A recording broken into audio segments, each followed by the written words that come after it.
Councilwoman Rami Rice, Here.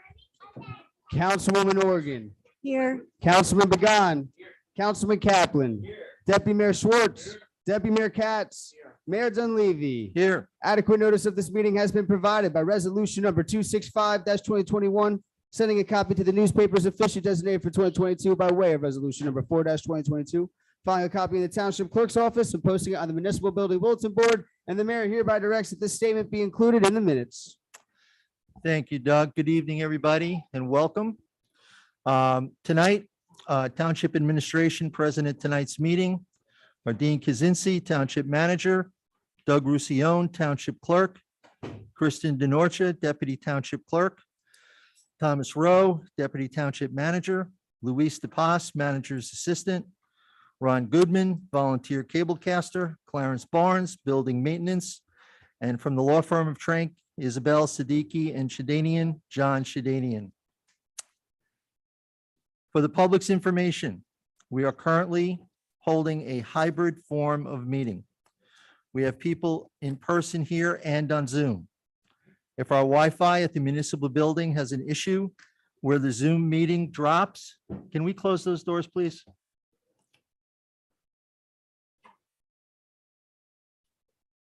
If we have an issue where the Zoom meeting drops, we will aim to retrieve the connection and start the meeting. If we are unable to continue the Zoom meeting, the council meeting will be adjourned and rescheduled.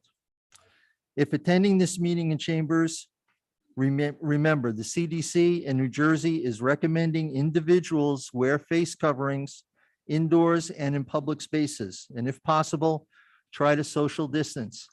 And I'm going to have a personal plea to you. Healthcare workers in the United States are at a premium. And we are moving into a season where we're going to have increased viruses, increased COVID, even with all of our boosters. If those people get sick, they won't be there for us. So we have to take care of them. And we do that by making sure we do everything possible not to spread COVID.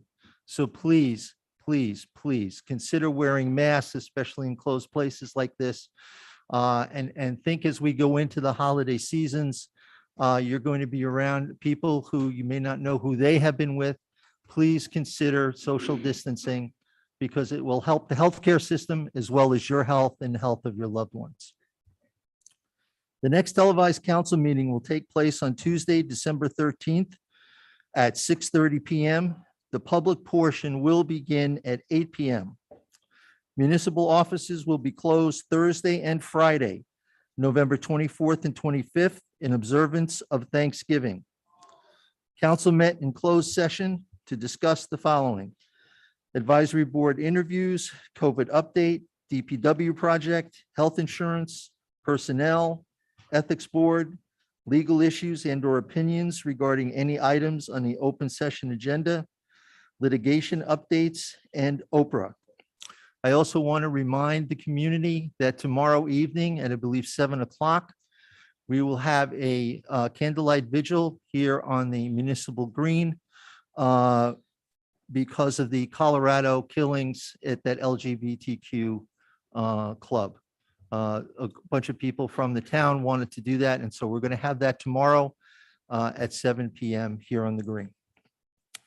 And I'm going to ask our manager for moments of silence. Yeah, just a moment of silence. I want to recognize the deaths of two of our employees and the mother of two of our employees. So the first person I want to recognize is Gilbert Gachalik, a retired firefighter. Anyone that knew Gil, as we called him, would walk around town in his top hat, top coat, and his dress shoes. He lived in Teaneck most of his life, served the town for 26 years as a fire department. Gil passed 2 weeks ago. And then we lost Donna Miller yesterday. She peacefully passed at her residence in Teaneck from after a courageous fight with cancer. And Donna served the township's police department as a public safety telecommunicator for 29 years. I actually went to school with Donna. She was also a TVAC Life member. She was a valued employee for the town and she's going to be sorely missed. And the next person I just want to recognize as well is Dolores McCain, and she is the mother of retired Teaneck firefighter Darren McCain and Teaneck Recreation employee Robert McCain. Please keep all of their families in your thoughts and prayers during this difficult time.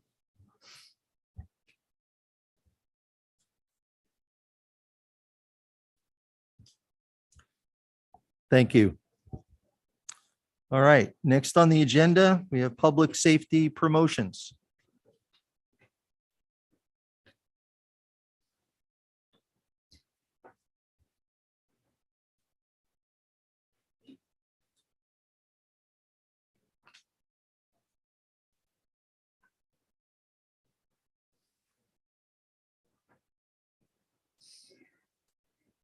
Just have a moment. Our manager's coming down.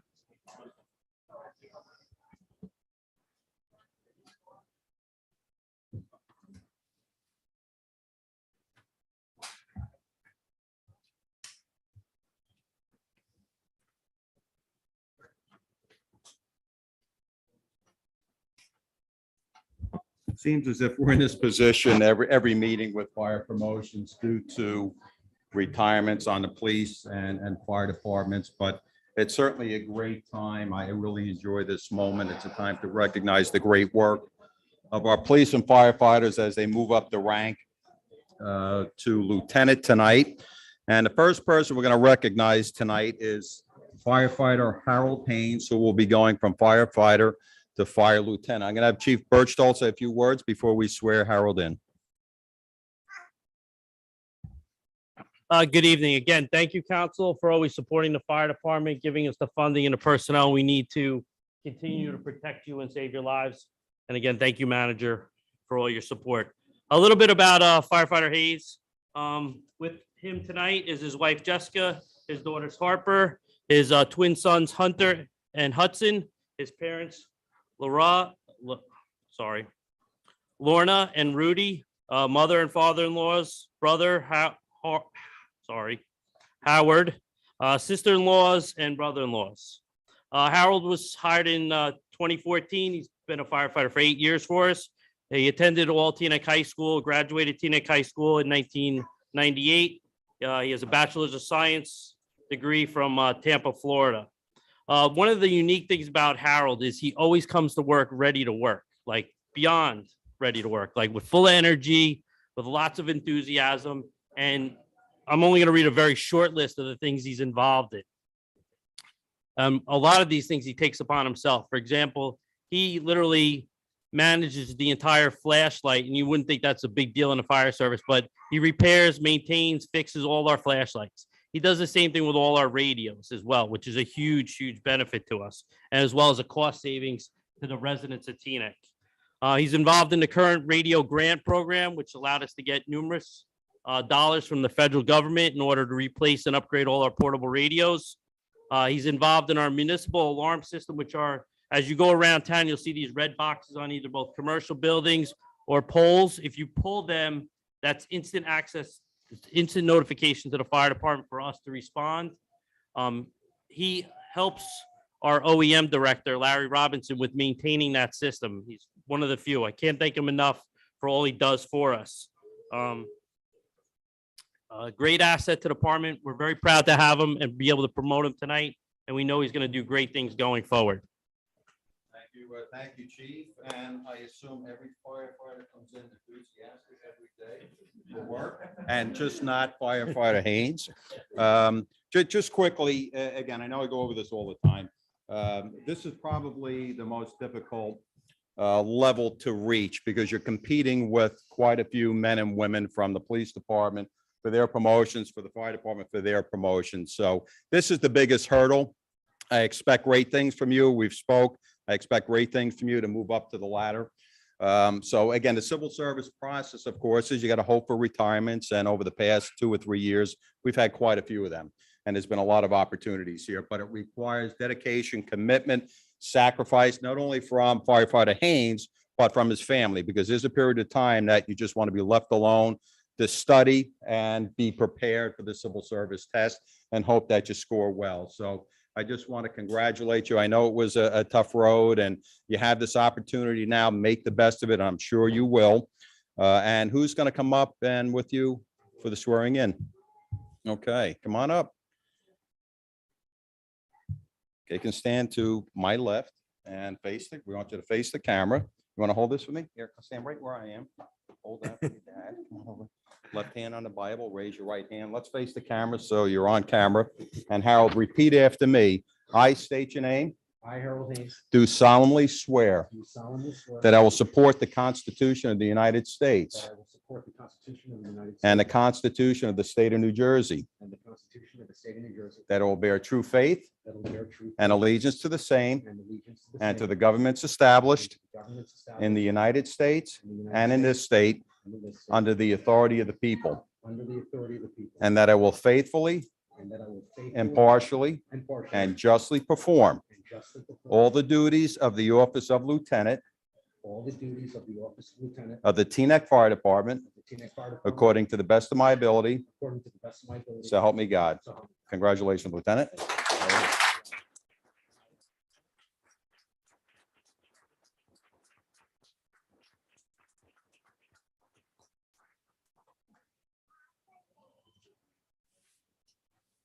Okay, next I want to recognize Chief O'Reilly here hiding in the back. Nice to see you, Chief. Yes. And, Deputy Chief Weiss from the Fire Department is here. And Chief, anyone else from Fire Department should recognize from your staff and command? We have a bunch of officers and other chiefs out Okay. in the hallway. The hallway's pretty crowded. All right, so I'm going to call up Deputy Chief Andrew McGurr. We have 2 sergeant promotions. And I just actually want to recognize our former purchasing agent who's hiding in the back. And I expect a joke sometime during the night, Kevin, when you come up and we swear in your son Jimmy. It's an inside joke. Council knows this. But we have 2 fine officers that are moving up the ladder this evening. I'll let the chief speak a little bit about both of them, and then we'll swear them in, Chief. Thank you. First tonight, we have Officer John Darrell Thornton.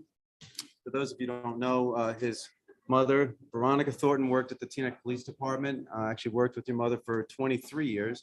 But she retired from us as a lieutenant, supervising the Juvenile Bureau at the end of her career. Darrell joined us in 2013. With us today is his wife, Shireen, his children, John III, Mason, Miles, Joelle, Summer, and Skylar. His grandmother, Joyce Harris, his mother and father-in-law, Audrey and Renard Chin, and his mother, retired Detective Lieutenant Veronica Thornton. Darrell Thornton has held a few positions in the department. He's been with the Motor Patrol Division since 2013, and he's been a field training officer since 2016. Darrell Thornton also has 8 years of active service with the United States Air Force. He's been deployed to numerous combat theater of operations in Afghanistan, Iraq, and throughout Europe, and continues to serve in the Air National Guard. He's earned the Air Medal with 9 Oak Leaf clusters. He's earned the Iraqi Campaign Medal with 2 service stars, and he's earned the Afghanistan Campaign Medal with 1 service star. So again, thank you for your service. I know we always say it, but again, thank you. Also with us today, getting promoted, we have Officer James Lynch, another legacy employee of the town, as his father, Kevin Lynch, is in the back of the room there. James was hired in the year 2014. With us today, again, his father, Kevin, his mother, Monica, his sister, Megan, brother, Peter, his sister-in-law, Erica, and his girlfriend, Ashley Gonzalez. Officer Lynch has held the positions, it was in Motor Patrol from 2014 to 2018. He was a field training officer since 2016, and he's been a detective assigned to the Narcotics Squad since 2018. Detective Lynch has also been a member of the Bergen County Rapid Deployment Force for the last several years. So the apple doesn't fall far from the tree. Between Darrell's mom, I worked with Veronica for many years, and Jimmy's father, Kevin, I worked with for a number of years. Again, both very successful employees that dedicated 25 plus years for the township. So again, I say thank you to Veronica. I say thank you to Kevin for your service to the town. And, your sons are leaving a legacy with us as well. So thank you for that. So we're going to bring up Daryl first. And Daryl, who do you want to hold the Bible? Okay. Oh, boy.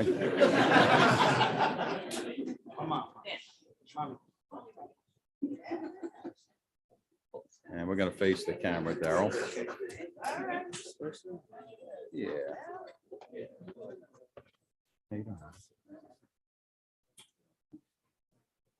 All right, here you go. Left hand on the Bible, raise your right hand. Let's face the camera and repeat after me. I state your name, I, John Darrell Thornton II, do solemnly swear do solemnly swear that I will support the Constitution of the United States that I will support the Constitution of the United States and the Constitution of the State of New Jersey, and the Constitution of the State of New Jersey, that I will bear true faith that I will bear true faith and allegiance to the same and allegiance to the same and to the governments established and to the governments established in the United States in the United States and in this state and in this state under the authority of the people, under the authority of and the that I people, will faithfully, and that I will faithfully, impartially, impartially, and justly perform and justly perform all the duties of the office of Sergeant all the duties of the office of Sergeant of the Teaneck Police Department Teaneck Police Department according to the best of my ability. according to the best of my ability. So help me God. So help me All right, God. congratulations, Sergeant. Thank you, sir.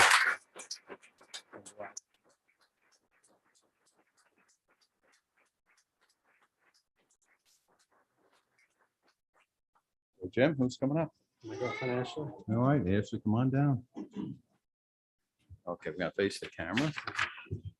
Hold that left hand on the Bible. Raise your right hand. Repeat after me. Oh, you cut me out here. Okay, I state your name.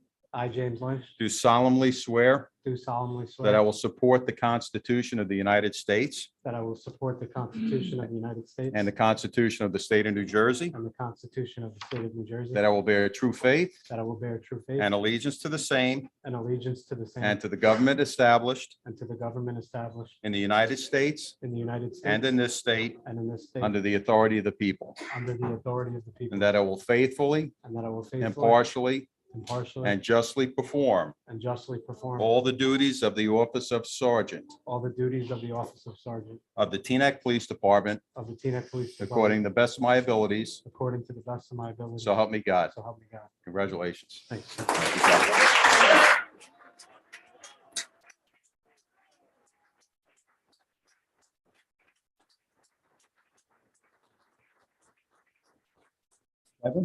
Kevin, no joke for us?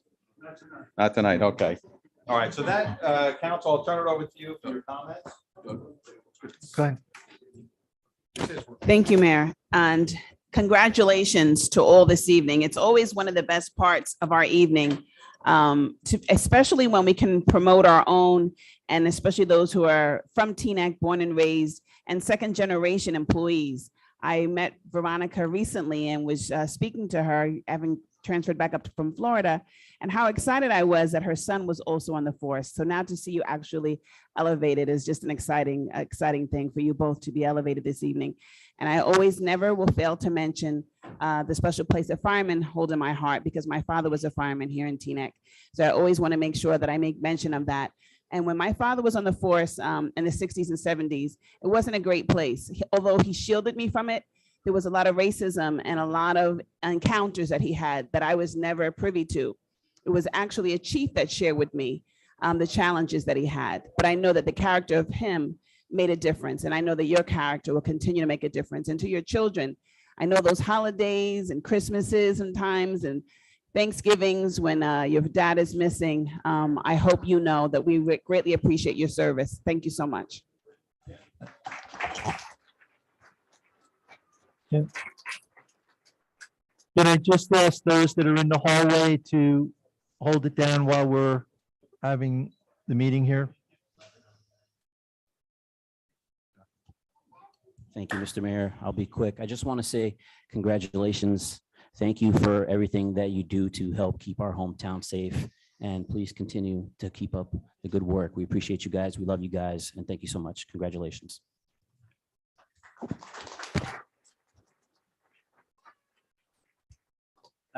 I just want to say, when we've had occasion to need your services, they always come immediately and without fail to help. The time you spend away from your families, the growth that you have to the department, it's a testament to what is best about Teaneck. And I really just want to thank you for the work you've put in and the futures that you have here in our town. Thanks so much.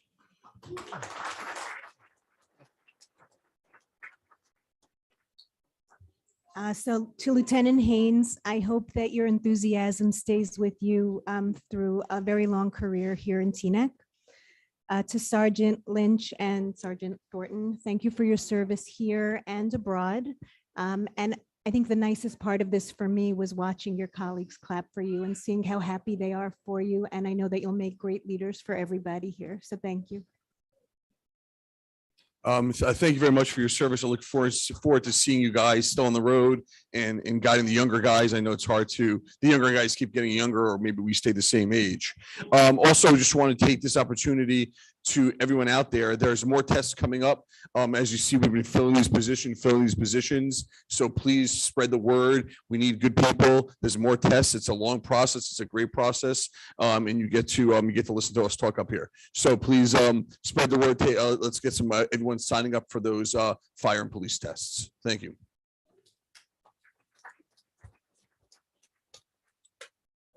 Congratulations on the appointment.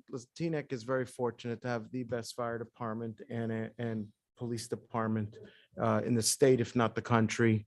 I don't just speak as an elected official. I'm actually, this week, my wife was a frequent flyer with the police department, not going in the back of a car, but you responding to the house when she needed it, when I was not home.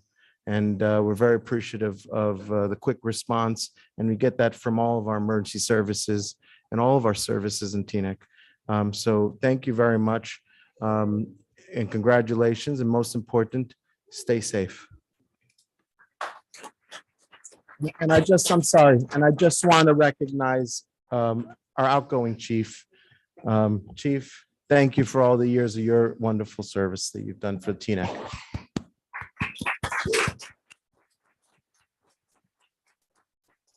I'll just add my congratulations and hope for the best for all of you. We thank you for the fine service you've given this town.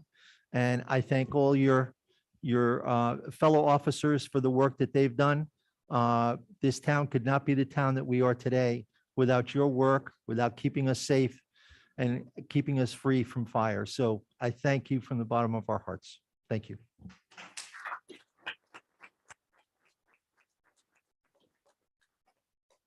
Okay. I think that's it.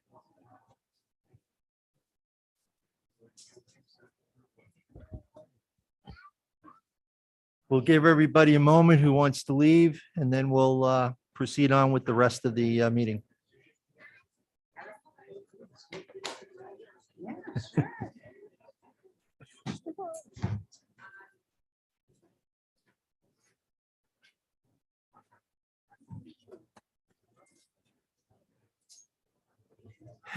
Such a cutie.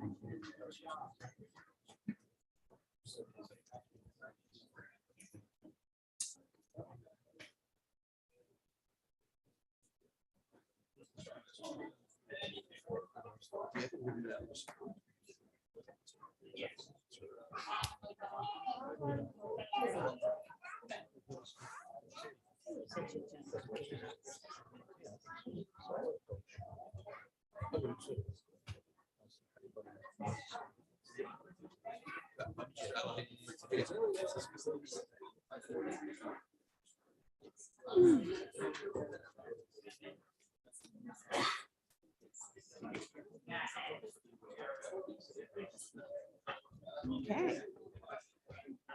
Okay. Just knowing that it was going to be. All right. Can we, Preparation, right? Ron, can we close the doors?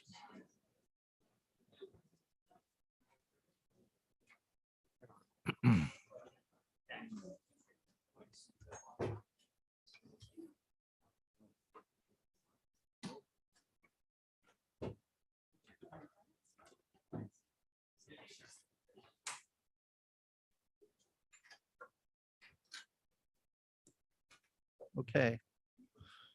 All right, moving on to work session items. Miscellaneous. Old business. New business. Mr. Mayor, Yes, Deputy Mayor. I'd like to nominate Victoria Wilkerson to the vacant position left unexpired term for the Board of Adjustments. Okay, it's been moved and seconded. Any others? Yes? Mr. Mayor, I'd like to nominate Michael Rockland to the vacant position on the zoning board of adjustment. I'll second that one. Okay, Mr. Mayor, yes. I'd like to recommend that the council open up the open positions to ensure that the community members would have ample time to apply for the open positions, and that would be left to the new council. Mr. Mayor. Yes. In addition, there was unfortunately, a death in the community of a mother who was 38. I wanted to put forward a resolution for consideration in our next meeting for an honorary street renaming. If there's 4 Nutting Heads on Standish Road by the park for Ariella Berliner. Any objection? I'm sorry, I don't, maybe I missed it. Can you just share the information? if Yeah, you don't I'll mind? share it with, as long as, I'll ahead. share it with council, as long as everybody's fine with it. If there's 4 Nutting Heads, I'll send it over. One thing that came up in close that I wanted to ask about, just to have our attorneys write a memo on whether or not section, I believe 37, dealing with the smoking age was mooted by state action since we had made the change to remove the dead letter code so we don't accidentally cite to the wrong provision if sending out a summons. Any objection? Okay, hearing none. John, if you could do that for us, please. Okay, Councilman Kaplan, I apologize. Did you have a person for the I'll street send you renaming? the info by email. And we had 2 nominations for 1 vacant Correct. correct. Yeah. position. Okay. So you put Correct. both. Yep. Okay. Anything else? Communications? Committee reports by council liaisons? Yeah, and the Cedar Lane Management Group had its final farmer's market of the season. The next farmer's market will be May 3rd. It's taking a 5-month break. It was a great turnout. It was a Sunday special farmer's market. The planning board had its meetings as well. I'm recused from the hospital meetings, but the schedule for the next hospital meetings for the public's knowledge will be on January 26th. The next planning board meeting will be on December 8th. Go ahead.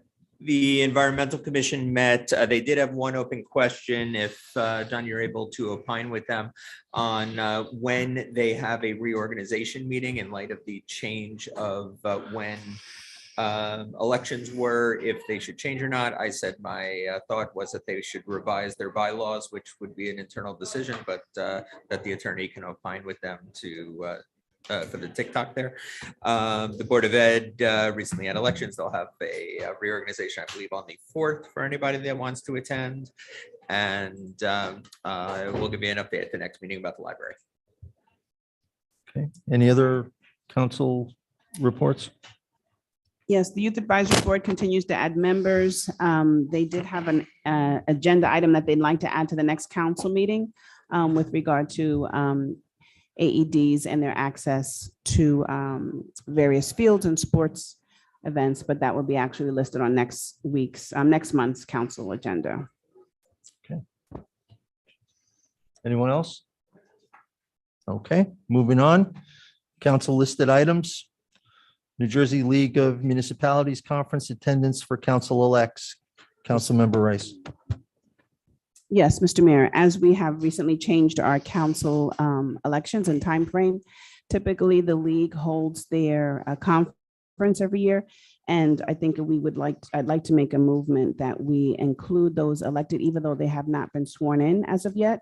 But just to make sure that they get a jump start on governance and how things are done at the state level, that we make recommendation to cover their expenses and make sure that they're invited to attend the League of Municipalities Conference each year. Mr. Mayor, Deputy Mayor. Yeah, I agree 1,000%. I mean, the league is a very good resource for all elected officials and certainly future elected officials. And because we shifted, the elections, I still think that they should be, that whoever it is, not just, the current council elect, but all future council elects should be treated the same and have the same courtesies as an elected official.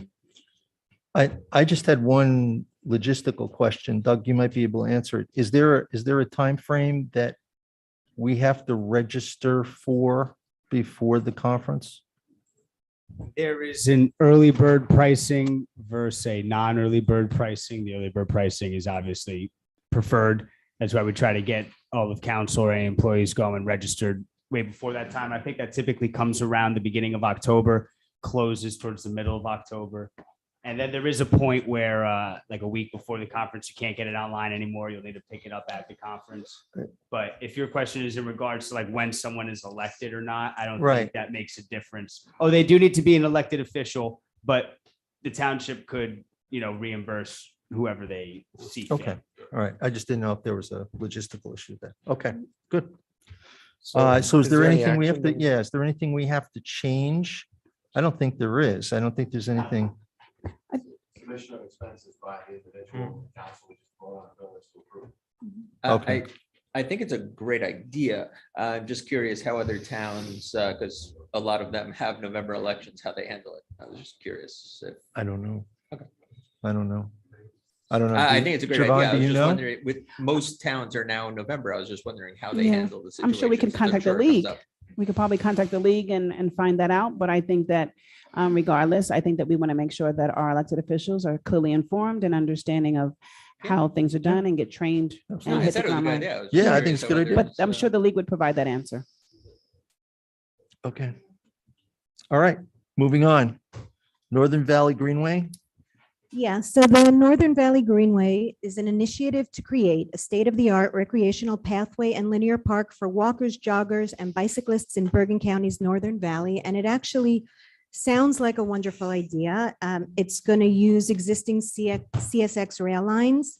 And at some point, it's supposed to connect to New York, Orangeburg, Spark Hill, Piermont, all those really nice places. You'll be able to spend your days walking, riding, running. There are 6 towns in Bergen County that have been included: Tenafly, Cresskill, Demarest, Closter, Norwood, and North Vale. And it ends at Englewood Hospital. And so Englewood, Teaneck, Leonia, Fort Lee are not included in this. And an councilwoman-elect from Englewood has reached out and asked us if we could join with them in a resolution to the State Department of Transportation to ask them if they could consider extending it to Overpeck Park, which seems like a natural end anyway. I don't know why you would stop it at Englewood Hospital. So I have Englewood's resolution. I'd like to include it for consideration in the next agenda. You want to put it? Please put your phones on stun. Thank you. Just You want to? For nodding heads for next meeting. Yeah, yeah, that's fine. Yeah, Yes. Thank you. okay, I'll send Yep. it to you. okay. Township managers report. Thank you, Mayor. Just a quick COVID-19 update. As of November 19th, the township has 12,000, a little over 12,000 reported COVID-19 cases, to be exact, 12,163. We're up 39 from November 12th. We remain at 146 deaths. As the mayor said, we encourage you to be vaccinated, and just as important is to get your flu shot. Teaneck, we were notified, was recently named one of 17 of the best towns in New Jersey, and this is by Travel Lemming, and that's an online travel guide. So we're up there with the best. Our new Department of Defense and Military Lasting Tribute Memorial should be in place by Memorial Day. I worked with Scott Pleasance on this project, so I thank Scott very much for moving this forward, and that recognizes Teaneck residents who died while serving honorably on active duty from 1985 to the present, and that includes peacetime deaths. So thank you, Scott, for working with me on that project. The municipal green digital billboard sign, that's under design right now. That's going to take about 3 to 4 months before installation begins, and that sign will be on the municipal green. It'll look real nice when it's done. It will match the appearance of our municipal building as well. So looking forward to that. Tree plantings are basically done. We finished Penn Avenue, put quite a few trees on Penn Avenue so far. We've done 145 plantings throughout town as well. Leaf removal, I know I've been getting a lot of emails. Leaf removal is underway. DPW is completing their second pass in all the zones. They'll do a third pass, and I promise everyone no leaf will be left behind. The collection map is updated daily, and it's updated as of actually as of today. You know, so everyone knows Teaneck has 415 streets, 129 miles of roadway, and 35,000 trees. So this is yeoman's work, especially when the leaves come down around the same time. And that's what took place. So we do have outside contractors. We have a lot of equipment. I just ask everyone to be patient. We will get all the leaves picked up. There is no snow in the immediate forecast, which is great. A couple events coming up for the town. The first one is the lighting of the municipal Christmas tree, and that's on Monday, December 5th at 6 p.m. This year, again, we're going to do the ugly sweater contest. We're going to have prizes for first, second, and third place. And of course, we'll have a visit from a very special guest. Then on December 19th on the Municipal Green at 6 p.m., we're going to do the lighting of the menorah. So again, please, if you can, if you're available, please try to attend both events. We have a great turnout.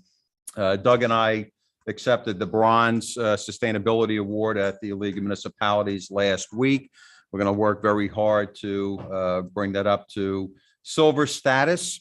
This is good for 3 years, so we do have some time to reach those goals. Thanks, Doug, for your hard work with that.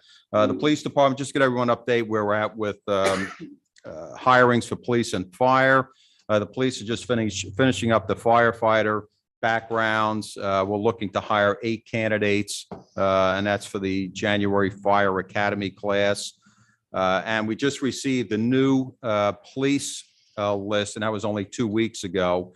And believe it or not, we only had 27 Teaneck candidates on the list. That's it. So basically what happens once we exhaust that list, and that will be pretty quick, we have to transition to county residents. And then it goes to the contiguous counties, such as I think it's Passaic County and I believe Essex County. So we're going to try to hustle to get these backgrounds done quick. Normally a background takes 3 to 4 months to complete. But the police, I'm sure, will get these done quick, and we're looking to hire 10 candidates for the January Police Academy class.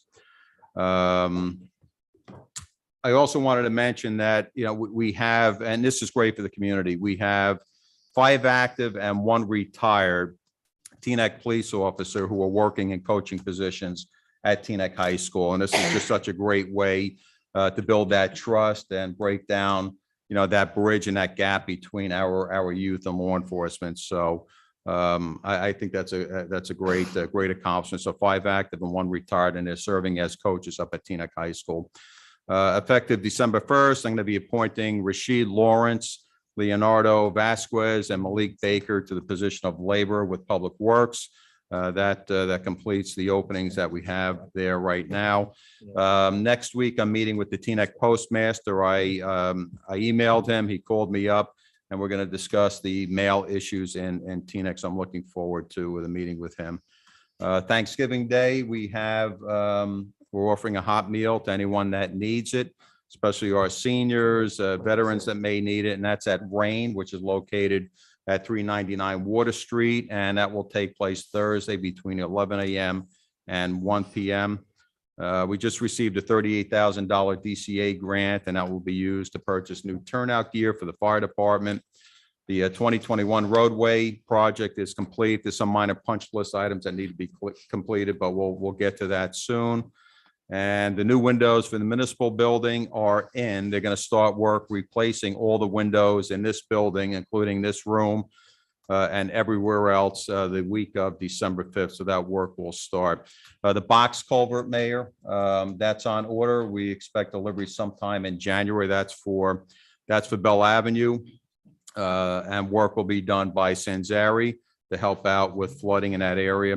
New Jersey DEP Green Acres also has our completed diversion application, and that's for the retention tank in Sagamore Park. So we're waiting to hear back from them. They kind of drive and control this. So we're waiting to hear back if they accept our application. We're going to be sending out, actually out to bid with the new Voti Park basketball courts, and that's going to take place in January. So hopefully we have a nice new basketball facility at Voti Park sometime this spring. We also completed several large sewer projects. One was in the area of 211 Teaneck Road, and the other one was on Belton Street. We're designing right now a larger project. That's for Julia Street, so engineering is working on that. Resurfacing of Alfred Avenue, we're going to take care of that next week. All the concrete work was recently done. And some other traffic calming and high visibility safety measures we're taking. We're doing crosswalk striping. Some of it is done, some of it is scheduled in the areas of Queen Anne and Cranford, Queen Anne and Amsterdam, Bell and Cumberland, and Queen Anne and Herrick Road. So we're moving forward with striping. We're also adding stop signs at Birch and Haddon Place, as well as Birch and Bell. We'll have an ordinance on for the next council meeting that approves some additional stop signs on Beverly Road by Esther and Beatrice. So we can't just stick a stop sign in the roadway. It requires the police to do their study and then requires engineering approval. And then it requires us to introduce an ordinance and pass, subsequently pass an ordinance before we can put that stop sign in. So that's all I have, Mayor. Okay, any questions of the manager? No? Okay, very good. Moving on, formal meeting items. Have a report today, Mr. Oh, Mayor. I'm sorry. Would you like to report? I wanted to report on two things Sure. actually tonight. The first thing is just to let the public know that the court had dismissed the lawsuit filed by AUCC against the township. And they did so, and I think it's important to note this, because of the actions of the township in passing the ordinance to create and expand the P zone to allow recreation centers. And I wanted to read the part of the passage from Judge McNulty's decision, where he specifically indicated that were it not for the passage of the ordinance, he would be inclined to agree with AUCC on the particular issue of ripeness that they had raised. He said, however, this is not merely a case of waiting in vain for the zoning board of adjustment to change its mind. Rather, the township seems to have stepped in and taken back responsibility from the zoning board of adjustment. It passed the ordinance, which changed the regulatory environment in a manner facially favorable to AUCC's application. And what he then went on to say, judge went on to say, is that AUCC has not alleged facts sufficient to demonstrate that it would be futile to pursue this path, which could circumvent the zoning board of adjustment entirely. So in other words, what the court found was that the township's action in passing the ordinance to expand the public zone to include recreation centers now affords AUCC the ability to apply to the township for construction permits to develop their recreation center as they would like. And then if there's an initial application like that, it would normally go to the planning board for site plan approval and it would never go back to the zoning board. So the zoning board has been taken out of the process. The court indicated that it thought that that was a much better pathway for AUCC rather than pursuing litigation. And I thought that it's something that's important for the public to know that that action of the council resulted in that opinion from the court. As we know, that's not the end of the case, but it's certainly a significant step towards ending the case. As a second part of my report, I wanted to just inform the public that as a result of the Township of Teaneck's engagement in what is known as the Purdue Pharmaceutical lawsuits, the township has now been put in place to receive over the next 7 years approximately $525,000 in payouts, if you would, from the lawsuits related to the opioid pandemic and the resultant litigation against Purdue and other manufacturers. Very good. Thank you very much, John. Now, formal meeting items. Doug, if you could read the titles in for the ordinances for adoption this evening. Absolutely, Mayor. We have quite a few ordinances. Second reading this evening. First up, we have ordinance number 47-2022, approving a long-term tax exemption and authorizing execution of a financial agreement between the Township of Teaneck and Teaneck Urban Renewal Phase 2 LLC regarding the 359 Alfred Avenue, Block 6002, Lot 3, 6-story, 247-unit residential building redevelopment project. Ordinance number 48-2022, amending Article 5 zoning of Chapter 33 Development Regulations of the Code of the Township of Teaneck to add the Senior Housing Overlay District, SHO. We have ordinance number 50-2022, adopting a redevelopment plan for 189 The Plaza, Block 5005, Lot 1.01 in the Township of Teaneck, New Jersey, pursuant to NJSA 48:12A-7. We have ordinance number 51-2022, amending section 36-14 of Division 2 of Article 2 of Chapter 36 entitled Traffic of the Township Code, respecting prohibited parking between the hours of 10 a.m. and 2 p.m. on Wednesdays along a portion of Pinewood Place. We have ordinance number 52-2022, amending section 36-3.1, stop intersections designated in Chapter 36, Traffic of the Township Code, to add thereto stop signs at the intersections of Birch Street and Bell Avenue and Hayden Place and Birch Street. We have ordinance number 53-2022, amending sections 36-33 and section 36-35 of Article 3, speed limits of Chapter 36, Traffic of the Township Code, relating to a portion of East Cedar Lane. We have ordinance number 54-2022, authorizing a special emergency appropriation pursuant to NJSA 48:4-53, Section H, for the payment of contractually required severance liabilities of the Township of Teaneck in the County of Bergen, State of New Jersey. We have ordinance number 55-2022, amending Chapter 11, Buildings of the Code of the Township of Teaneck to add thereto Article 13 relating to temporary construction and sales rental trailers. Last but not least, we have ordinance number 56-2022, amending section 36-11.2 of Division 1 of Article 2 of Chapter 36 entitled Traffic of the Township Code, adding restricted on-street parking spaces for the handicap at 1134 Julia Street. Mayor, those are all the ordinances this evening. Thank you, Doug. Anyone on council have any comments Yes. they wish to make? Go ahead. Let me just see where my notes are. Should I start? No, I got it. You got it? Yeah.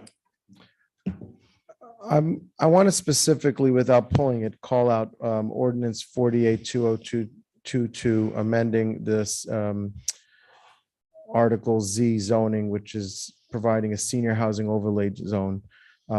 As I mentioned when we first introduced it from the zoning subcommittee, I think that this is a spectacular addition to that area of the town. Not only will it add much needed parking spots for that area, it will provide senior housing, which is something that we definitely need in Teaneck. It will enhance that area and provide a great rateable as well. So I'm going to be very proudly supporting that senior housing overlay zone district, ordinance 48-2022. And I'm not second that. We had some great meetings with the leadership of that area and the senior leadership. It's our second project in town that we're now working on with seniors. The first one being 1425 Teaneck Road, and I hope and I look forward to additional senior housing options in town as well. I thank the community for coming out to, I believe, support it, and I look for it absolutely has my support. Anyone else? Yes. Mr. Mayor, I believe I asked this question last time as well. Is this senior housing, as Ellie mentioned, is something that is very needed and warranted in our community? I was just curious, is this again adding to the entire population in terms of access? Will anyone have access to apply for the housing in this development? Go ahead. Sure, I'm qualified to. I think so. I don't know if there's an answer to that. I mean, yeah. So the same application process as 1425? If I can just, I think the reality is this probably do have to have set asides, right? For the senior housing, or we don't have for the affordable component. I actually think And that the attorney and the planner for the plan are here in the back if they want to. It's up to you, Mr. Mayor. They wish to comment? Come on up.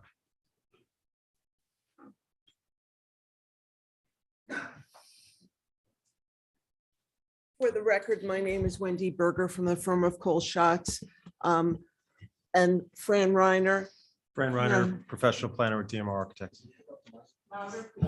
Yes, so the question was, yes, it's senior housing that would be open to anyone who applied to live there. But also there's affordable housing. That's a portion of the senior housing. And the affordable housing is controlled by the municipal designee of the municipality. There's an agency. I don't know if you, Piazza, I didn't want to say use the same one that most towns do, but yes. So that goes through him. Okay.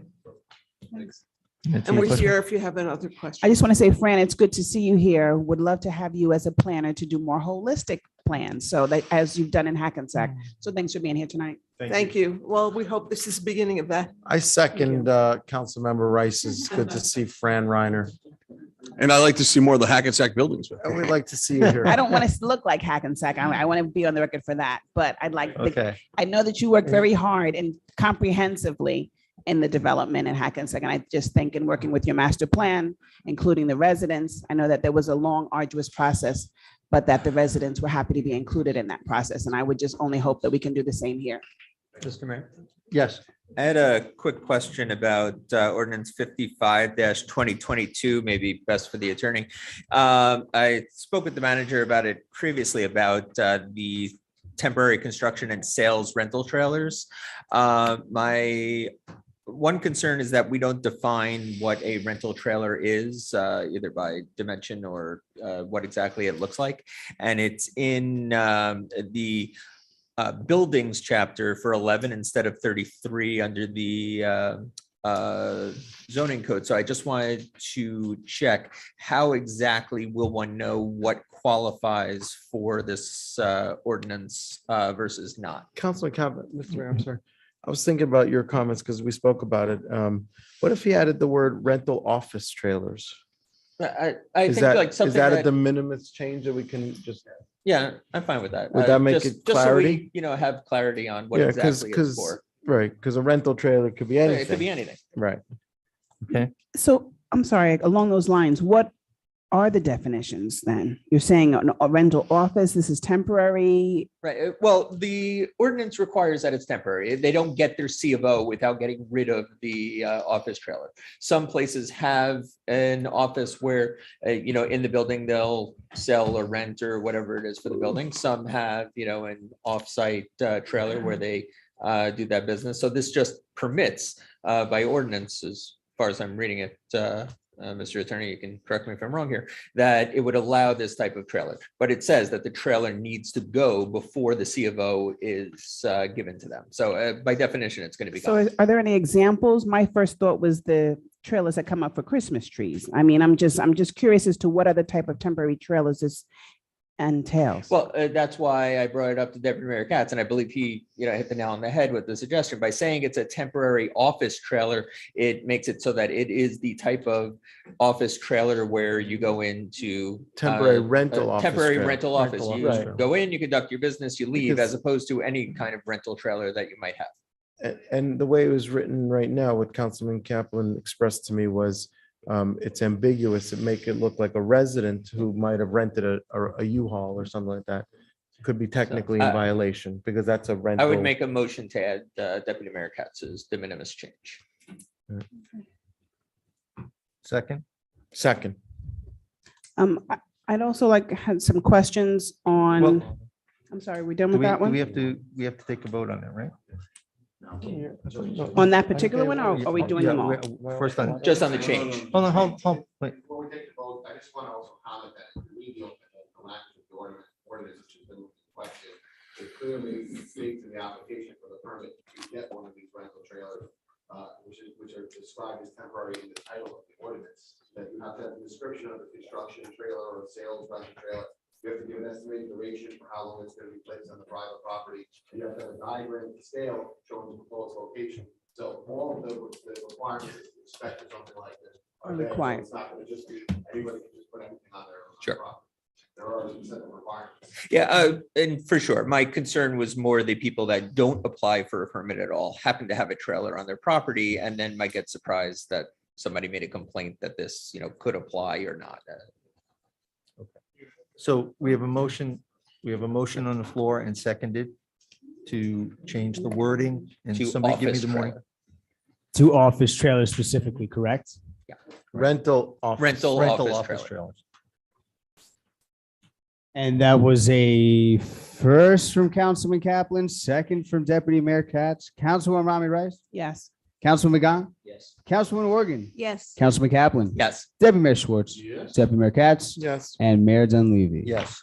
All right, for adoption, Any rental office further trailers. Comments on, yes. Ordinance 47, 2022. As I said in the original introduction, I still have a challenge and concern about the Teaneck urban renewal phase since we are not an urban area. And I just wanted to know if there was further discussion about this financial agreement, the pilot. Is there any further explanation or discussion about this? Mr. Trainer, I think you answered the urban word last time. It's required by statute. It has to be.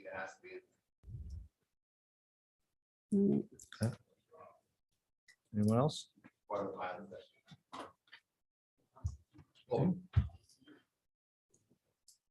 Any other questions? Okay, so this time I'm going to open up for a public hearing. This public hearing is just for the ordinances up for adoption tonight, which are ordinances number 47, 48, 50, 51, 52, 53, 54, 55, and 56. So we will be taking comments on that. I will also remind you that I will be going back and forth between those on Zoom that may wish to speak and those here in council chambers, okay? So we'll start in council chambers. Who wishes to speak on this? Mr. Song.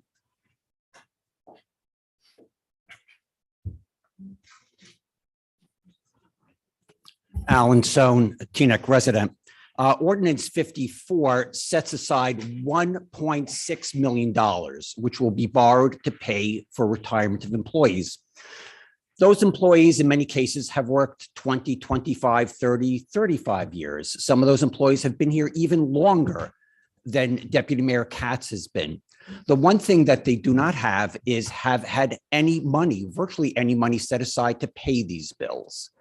If you're moving into Teaneck on January 1st, you will be paying your share of several $1 million in such bills for retirement pay for work that was done years to decades before you moved in. But it gets even worse. I have in my hand Ordinance 47. Ordinance 47 establishes a pilot agreement for a property, at 359 Alfred Avenue. This pilot agreement states that the entity has presented a revenue projection for the project, which sets forth the appropriate anticipated revenue to be received by the entity from the operation. And the township, having reviewed same and found it acceptable and to the benefit of the township. There's one problem. There is no financial analysis provided. There have been other resolutions in which the township is ordering such things as trivial items as paper clips, where there is a near entire catalog from Staples. But there is a financial analysis that will justify a giveaway of $15 million where there is zero data. I did have an opportunity to review the financial analysis for Ordinance 30, 2021, the giveaway for the first half. That financial analysis estimated a net financial benefit of $16,000 to the township. The problem is it's wrong. It calculates that residents cost $700 per person. The problem is that the user-friendly budget that this township has produced says that a resident costs $1,260, and there are 500 of those. It estimates that a student costs $7,000 to educate. The advertised budget from the school district says $22,000. Candidate David Gruber estimated that the number was $29,000. When you add up the numbers, there are 500 residents. They don't cost 700, they cost 1,260. That's 630, that's $630,000. Students don't cost $7,000, they cost 22. Those 40 students are $880,000. The net loss to the township is $500,000, and that is assuming that the revenue will be $10 million a year, which is based on the revenue at Avalon. If they can get the same number at Avalon, there is zero risk. This is a giveaway of tens of millions of dollars. Stop it now, provide the data and vote no on this plan. It's time to do right for residents.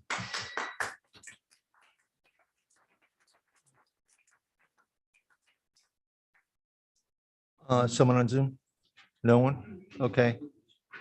Next one. I'm sorry? You got a hand. Okay.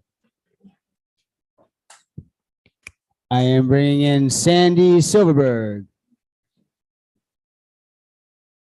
Again, if you are on Zoom and you want to speak about the ordinances, you need to raise your hand in the program. Ms. Silverberg, whenever you are ready.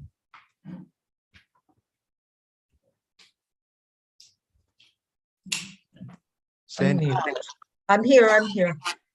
I was going to speak about this a little later. This is just for ordinances, Sandy, this public hearing. Yes, about the ordinances. I was going to make a statement later on, but I'll make it now. The council will change quite dramatically very soon. The people have made their voices heard. It seems to me that the current council would do well to slow down making decisions on issues that are not vital to the immediate functioning of our government. Both in perception and fact, there are some building projects that have been met with very mixed reactions, which are clearly reflected in the vote.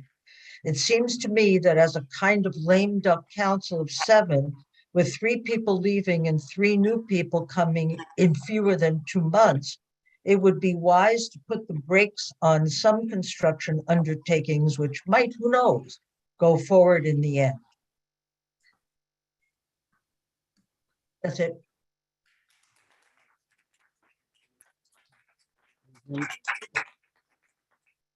anyone in council wish to speak? Mr. Powers?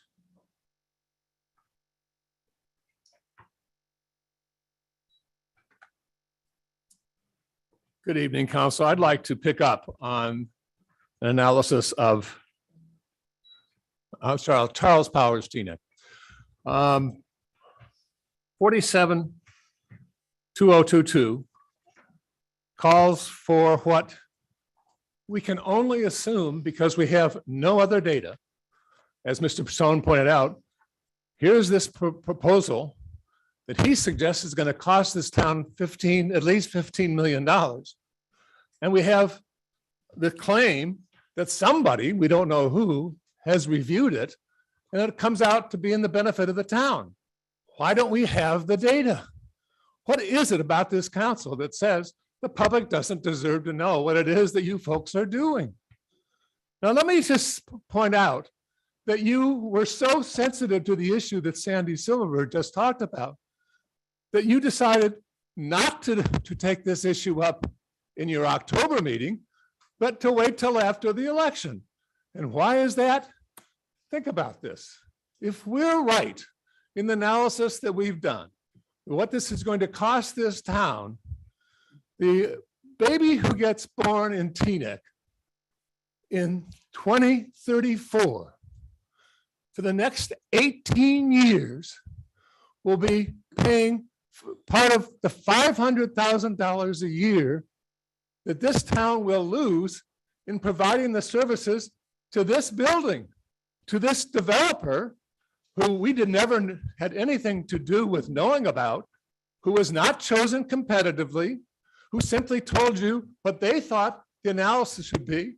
And Mr. Stone has just shown that the numbers that developer has been using are completely in error.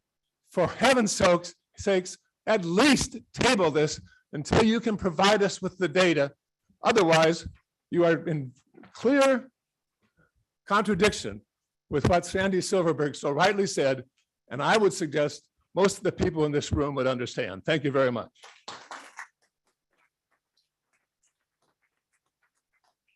Anybody on Zoom?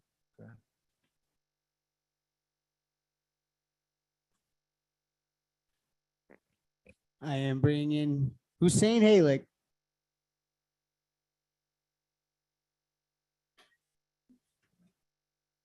Need to accept the invitation to panelists. There you go. Whenever you are ready, please state your name for the record.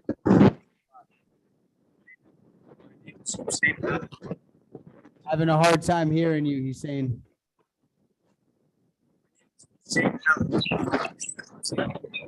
Yeah, there's something up with your microphone, my friend. Having a hard time hearing you.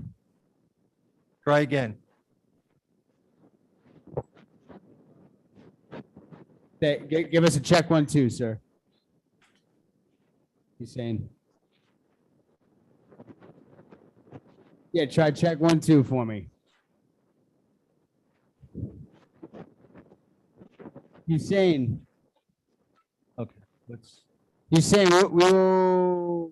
Okay, he put a comment in. All right, Hussein, we're gonna come back to you. Okay. Next person in chambers? Yes.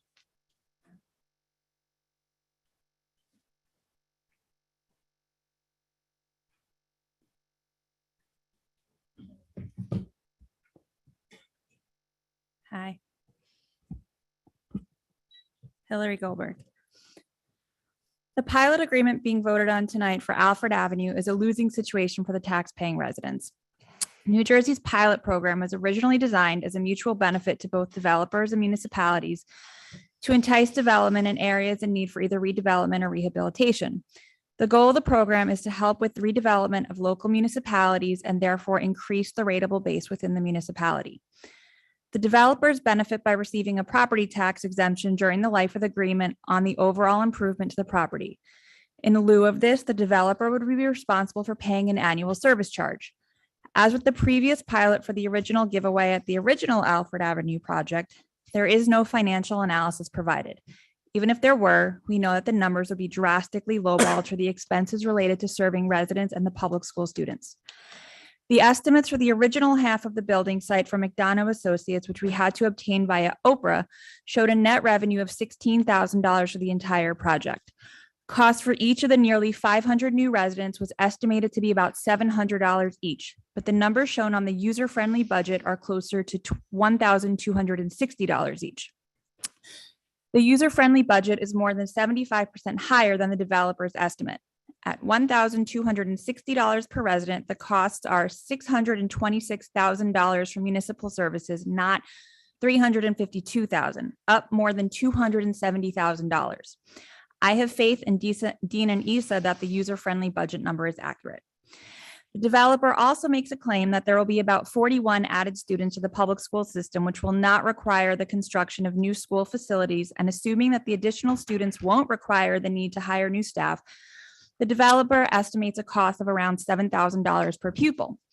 The number is significantly less than the $24,000 advertised cost per pupil by the school board and the significantly less than the $28,000 number that gets floated in TNEC today. The cost of 41 students would be $986,000, not $287,000, an increase in an actual cost of almost $600,000. Actual aggregate costs for the municipal and school are $1.6 million, not $639,000. The net revenue isn't positive $16,000. Instead, it's a loss of $950,000 each year, a deficit that must be carried by every single taxpayer who has to pay the full costs of providing municipal and school services in their property taxes. This means we lose money big time on projects like this. This is not mutually beneficial for the developer and the municipality. This is not beneficial for the residents. Please vote no on the pilot. Thank you.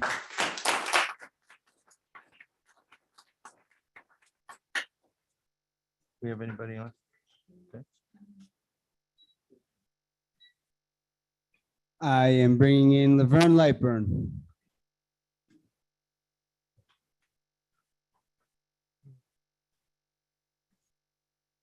Miss Lightburn, whenever you are ready, please state your name for the record and I will start your clock.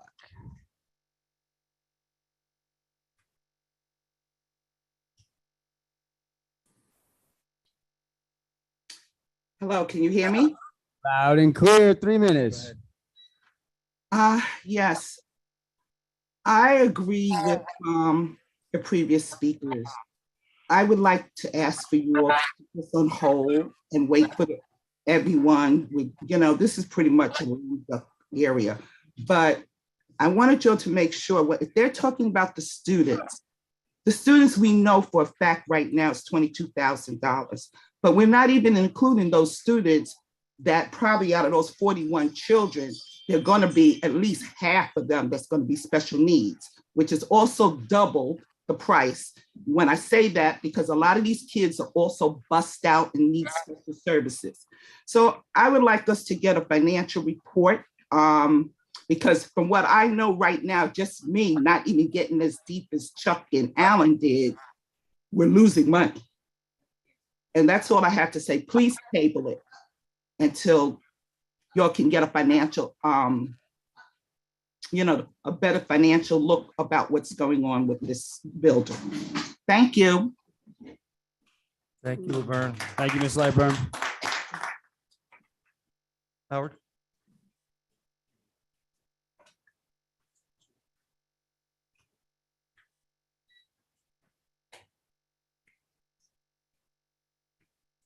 Howard Rose, Teaneck Council. I'm sorry. I want to address you on a couple of things. I'm not going to quibble about what the cost is per student going to school based upon a development. I have some experience in that, having been 9 years on the Board of Education, and I don't believe that you cut out a dollar amount price right now per student, and then every student you add adds that much more cost. I think it's less.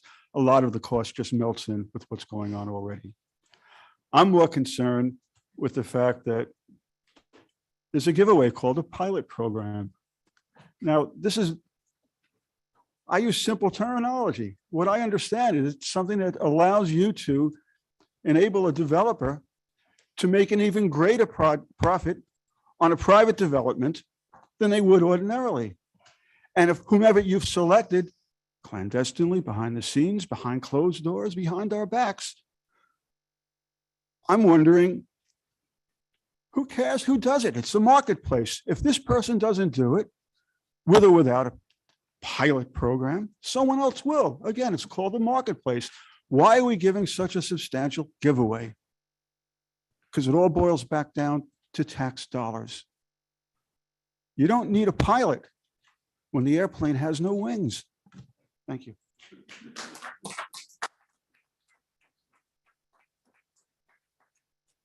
Nobody, okay, I'll take another person from here.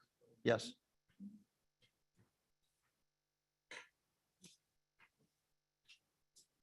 Hello, my name is Eileen Pangburn, resident of Teaneck. Ordinance 52. I'm strongly in favor of ordinance 52 about the street cleaning on the south side of Pinewood Place. It behooves me as a resident to have clean streets, so I'm in favor of the ordinance. Thank you. Thank you.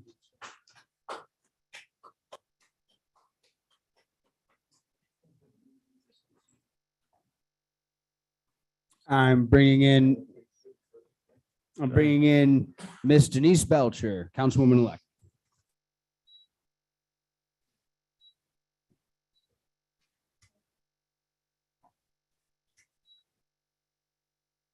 Ms. Belcher, oh.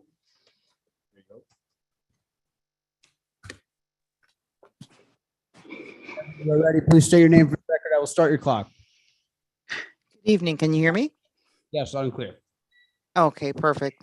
Okay, I'm calling specifically regarding ordinance of 47, the Teaneck pilot. I think that ordinance 47, this pilot agreement on Alfred Avenue, it's definitely in need of a compare and contrast financial analysis of what the giveaway is.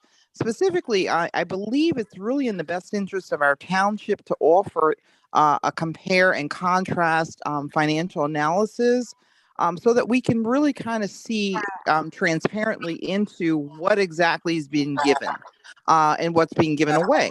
I think it's vitally important that in the selection of the developer, we don't have any visibility into that, what the impact studies are, and what are the metrics surrounding this particular pilot. I think it's vitally important that our residents have that understanding.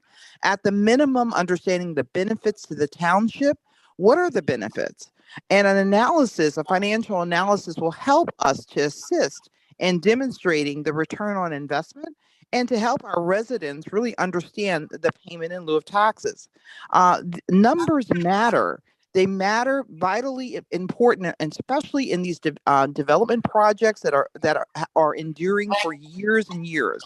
And if we can provide our residents with this understanding, potentially we would receive the buy-in. But until we do that, I think there is going to be a lot of hesitancy surrounding these projects. So I think it's vitally important that we vote no until we have further understanding and transparency into what Ordinance 47 is all about. Thank you.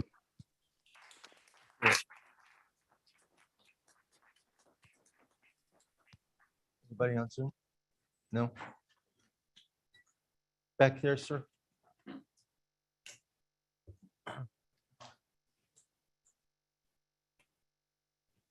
Good evening, Council. My name is Adnan Chowdhury. I'm a resident of Teaneck for the last 20 years. This is regarding 4822, 2022, the SHO, the Senior Housing Overlay. I actually have been living on Fabry for lived there for about 15 years now, live on a Marine Court, which is in that vicinity. So the street, and I am opposing this overlay. I know I'm going against the grain, people of my mosque, and I may be, one of the few, but this impacts me directly and also all the residents in that area. The Harding Avenue is a very narrow street, so is Fabry. Hemlock is somewhat wider, but the parking is very, very tight, especially on Fridays. We can't accommodate the existing cars, let alone adding additional cars. Cars of the residents as well as the attendees of the mosque. It's going to be impossible there parking. That's number one. Number two, adding 50 to 70 apartments. That's about 75 to 100 cars. So there's no way that place can sustain that amount of traffic. And on top of it, the privacy will be gone for all the residents in all three streets: Marine, Harding, Hemlock, as well as Fabry. The presence of the two hotels, we already see that they can pretty much see in the backyard of our houses. So this is going to be significantly impact us, each and every residence that's on Marine, Hemlock, Fabry, and Harding. So I really strongly oppose this overlay. Thank you so much.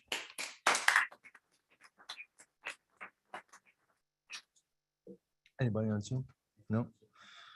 Anyone else? Yes.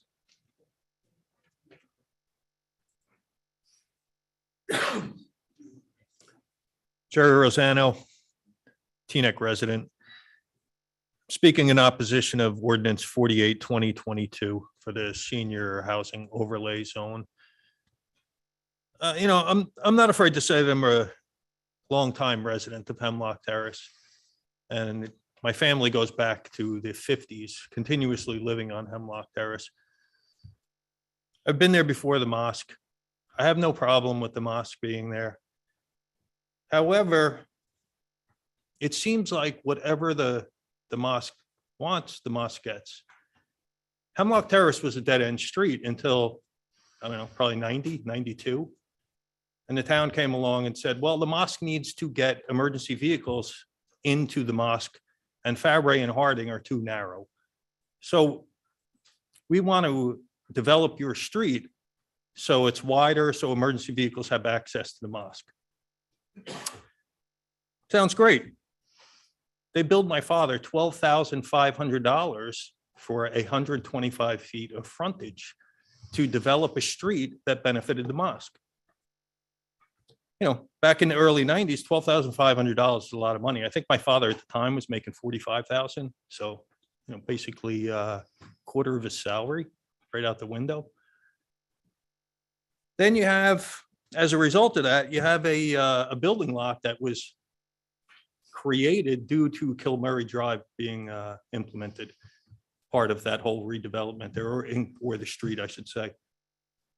The town deeded a property, a 75 by 100 lot, to the mosque for $65,000 15 years ago. 65 grand for a building lot. I mean, that's great. The reasoning was, well, it's, you know, it's for extra parking for the area, so it'll benefit you. So we're not putting it out to bid. We're not letting anyone bid on it to get market value. We're just going to deed it to the mosque. And that's what happened. Then I think about, I don't know, maybe 8 years ago, the Turnpike Authority said, well, we want to put sound barriers in. No, Teaneck doesn't want to do that. This is unrelated to the mosque, that portion of it. Just Teaneck doesn't want to do that, even though it's free of charge because it's a green belt. So once again, that neighborhood, that little area gets crapped on. No one cares. It's the green belt. That's more important. Forget the residents that live there. And now you have a proposal on a 200 by 100 foot lot. That's what it is. 20,000 square feet is 200 by 100. You want to build a 76-foot tall structure on a property that size? Like, whose brain idea was this? Who was thinking this through? That's like 4 times the size of this room we're talking about. A 76-foot tall structure. It's retarded. Please reconsider. It seems like you all have made up your minds already based on the unanimous decision for the first one, but no one wants it. Thank you. No one's in favor of this. Anybody else on Zoom? Hello, Ravenna Rajowski. Ma'am, hold on just a sec. I'm Is there sorry. No one on Zoom? Okay, go ahead. Ravenna Rajowski, 306 Hemlock Terrace, 200 feet within that proposed senior citizen housing. I, like the previous gentleman, our parents paid $10,000 for the street to be implemented. We lived in one of the few dirt roads in Teaneck. I was there since 1958, 65 years I've been living there, so don't tell me anything. So we paid for that street. We have to deal with the traffic, which is not taken care of. There's parking overlapping into our driveway. Also the mention of emergency vehicles. On a Friday with the parking as such, you cannot get a fire truck through there. I mean, that can happen at that time. I was initially given a letter, October 19th, from the Darul Islah Mosque, proposing this idea that's saying it's going to help the congregation. So it's going to be the Darul Islah who will be designing this, right? This is a proposed property for them. So will this not be just a residence for that mosque in that community? Because you had asked whether this was open to the residents of Teaneck, and I don't know what was going on there, what the answer was. I think there's a lawyer. So I'm against it. I won't have any sunlight in my house. 76 foot. I mean, okay, you all want this. Yes, we want housing for aging people, but I'm sorry.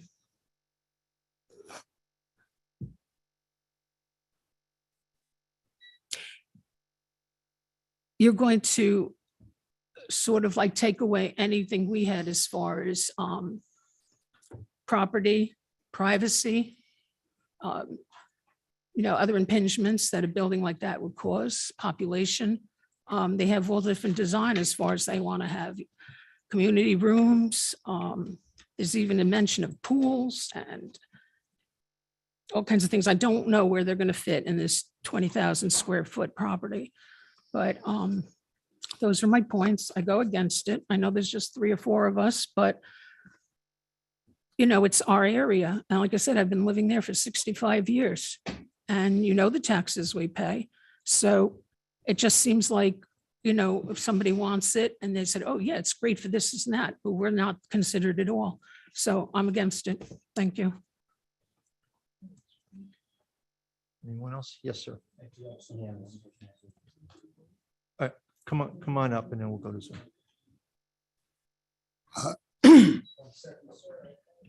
No problem.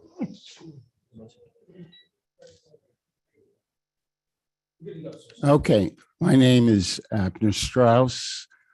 I've been a resident of Teaneck since 1975. And I'm not proud of the fact that the last time I spoke at a council meeting was in 1981. However, the fact that I'm here tonight is an expression or a manifestation of the idea, don't kick a sleeping dog.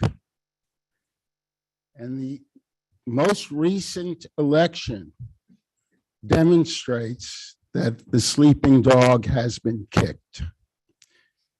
And I suggest that the council perform its functions during this initial phase post-election that demonstrates a responsiveness and a sensitivity to the needs of the citizens and what they want. And they want open, responsive government. And if you rush these things through, you will be giving the electorate the exact opposite message. And I got news for you. That electorate is not going away. A great force has been unleashed here in Teaneck. Just look at the results. And if anybody in Teaneck, the present council members, and anyone planning to run for council should be responsive to that message. And therefore, I also urge you to slow down and start open, honest government today. Thank you.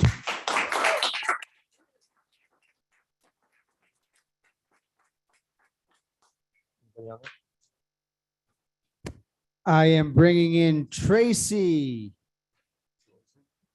Having a hard time pronouncing it, I'm going to allow her to pronounce it. Carcione. Tracy Carcione, please correct my mispronunciation. Whenever you are ready. Whenever you're ready, Tracy.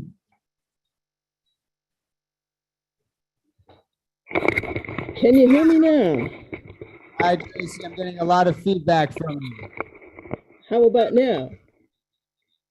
Okay, gravy. Council, can you hear her? Tracy, can you hear me? Try stepping away from your microphone just a little bit. Tracy, can you hear me? Can you hear me now? Okay, let's bring someone from here. No? Hello? Yeah, can you hear me? Yes, we can, Tracy. Okay, Go ahead. Tracy, just try to speak slowly, please. You have 3 minutes. My name is Tracy Carcione. I'm a resident of Teaneck. I'm speaking about 47-2022. I do not understand why we're giving tax breaks to developers who I'm assuming are going to make a lot of money building things in Teaneck. So why am I giving them a tax break? I do not understand why there hasn't been a financial analysis, which to me seems key to any major financial decision. And I do not understand why this isn't up for competitive bid. I would like to see this thing tabled until a new council comes in who I hope will believe strongly in sunshine as I do. Thank you. Thank you, Tracy. Ma'am, you've already spoken. My answer though, when I asked Well, about. we'll answer after we're finished with, yes.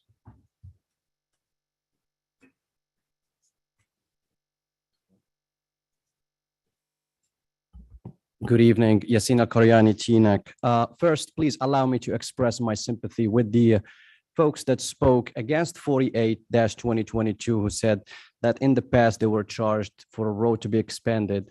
I think that's wrong. But I have to say that I am in favor of 48-2022 because look, it's not that the mosque gets whatever it wants.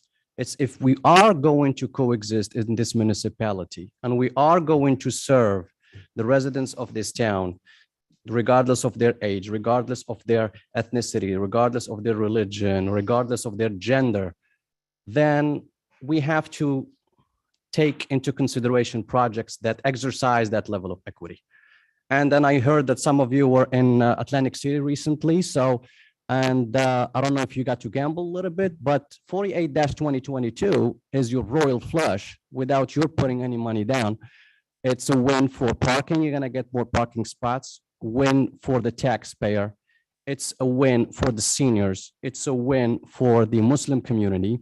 And then often I hear talk about equity, equity, equity. So it's time for the council to put your votes where your mouths are. Last but not least, allow me to address one gentleman from our Muslim community who said that there's an issue of parking. Our institutions can always learn from successful models within New Jersey that I've personally been involved with, where we remediated parking issues by partnering with neighbors, by partnering with businesses. We're looking at the Islamic Center of Union County, the North Hudson Islamic Educational Center.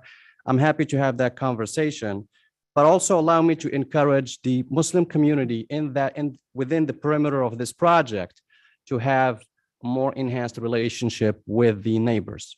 But all in all, I think this is a testament to equity, a testament to friendship with the Muslim community. I trust that it's going to pass by 6-1, and I hope that people are taking notes about what happens when these very substantial votes take place.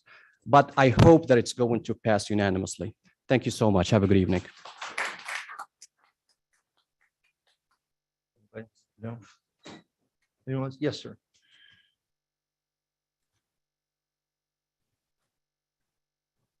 Hi, Ayaz Wasim, resident of 300 Hemlock Terrace in Teaneck, also member of the Masjid Darul Islah, but I'm opposed. The reason is I've been living there since 2000. Okay. So I've been living in my house at 300 Hemlock Terrace since 2000, and I'm opposing it. The reason are three. One is that the parking space around those three streets is very, very small. Even on Friday's prayer, I have a problem getting my car out. The reason is that people who come there to pray, they are not, considerate enough to let me get out from the parking space, because they just park on the street and they just block my car. One thing. So we already have a parking space problem in those three streets. Second, privacy. We already have witness in regards to the hotels we already have.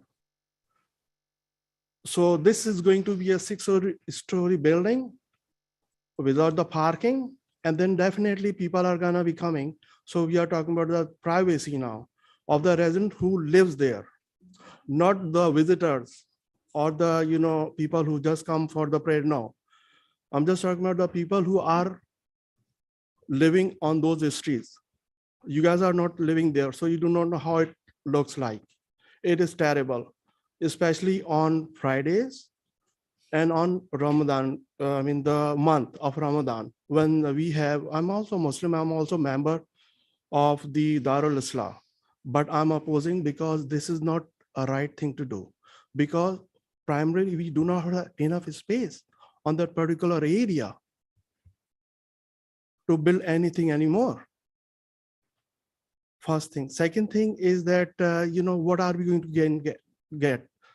What are we going to get out of that?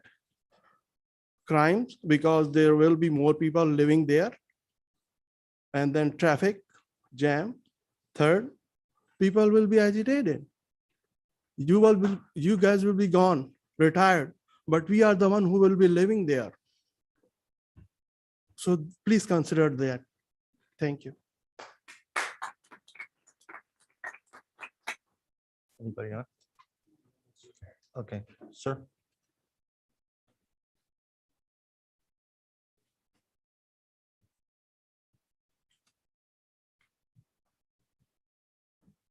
Good evening, member of the board. My name is Mohammed Khan. I am a member of Darul Islah and excuse me, I've been in Teaneck since 1975. Of course, I mean, nobody wants to see anything built next to his house, but owner of the land has the right to build also. As I understand, the drawings right now you have are a schematic. I mean, they are just asking you the footprint of the building, and then the design drawings will be developed conforming to all the city requirement of the parking, setbacks, heights, and all that. So right now to say that this is too big or too small is premature. I mean, we have not gone into the design development phase. And, when the design development phase comes, we will be completely following all the requirement of the township. Parking will be one of the biggest problem because I know that I was involved with the mosque construction, and that was one of the item. That's what we bought the land across the street that accommodate about 40 to 50 car parking. So, I mean, the problem, of course, the problems are always there, but we can solve the problem as we go ahead step by step. We cannot solve all the problems on the first day of the job. This is schematic drawings asking you permission to build. Now, after you give the permission, we will be complying with all the requirement of the township. I mean, in doing the design development drawings.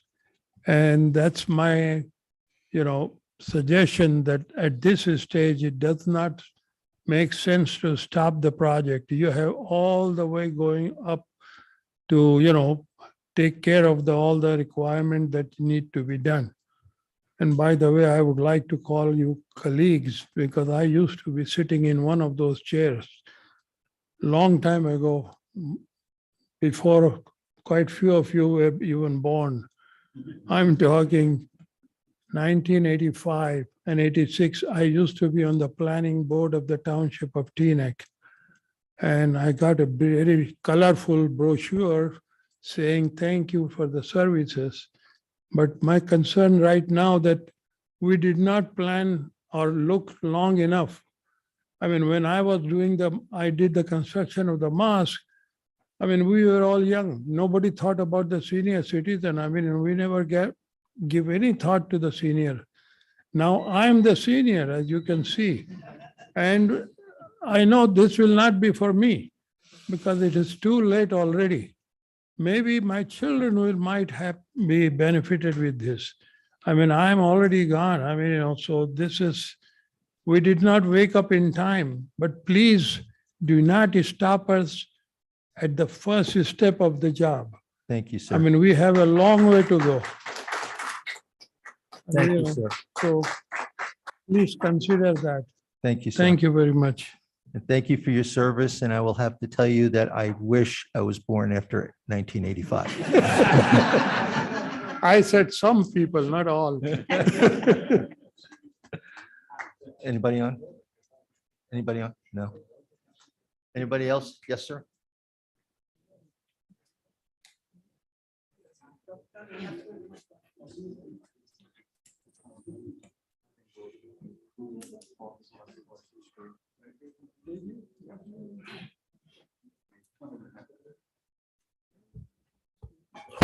My name is Mazhar Usmani, resident of 619 Bryant Avenue, Teaneck.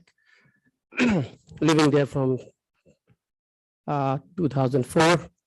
Been coming to this community since 1990. And I've been seeing whatever mosque is doing there. There are three things which I just want to share with everybody. One is the senior citizen housing, which is 4822 we are talking about, is the parking a lot of people talk about. Just want to share with everybody the fact the 1-bedroom apartment needs 0.4% of the parking, and 2-bedroom apartment requires 0.8% of the parking units. So this building will be requiring the least number of parkings for senior housing. So that's one point I just want to share. And the parking number of parking being provided will be more than what is required by the law. The second thing I just want to tell the community members and non-community members, since it's for everybody, that wherever they will not be able to afford their houses, this place will be open for them also. And the last thing is,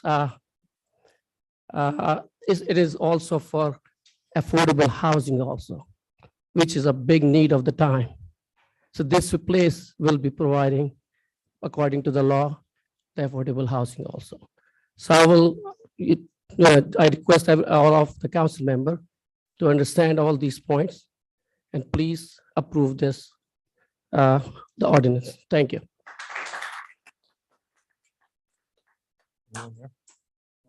No, anyone else? Yes, in the back.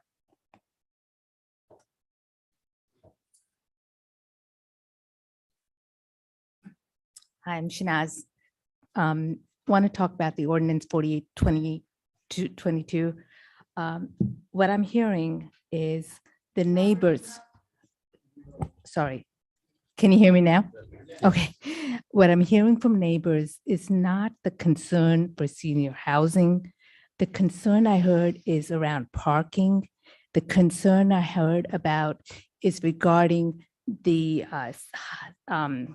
design of the building where it's blocking the sunlight and the window. Senior housing is a little different than regular housing in terms of generally most seniors don't usually drive, may not need as much parking and may have different. So the problem that it looks like we need to address here is not the housing, but it's more about the parking, the traffic, which I hope the seniors, have a different set of car needs than a regular family. And I think the design. So with that in mind, I think this is just step one. And as somebody said, step two is really to address those concerns. And we really need to make sure that all the neighbors are comfortable with that, those issues. And then I think it's fine because the neighbors have been wonderful. They have been more than accommodating. They have been working with Darul Islah and Darul Islah is trying to work with them. We need to continue to build that relationship. So I applaud the neighbors for really raising the concerns that we need to address. And I think Darul Islah is really trying to address a bigger problem, which is we do have a problem with senior housing. So we are at a good point of coming together and solving these issues. So I just want to say, consider that, and we need to really approve these projects. So thank you.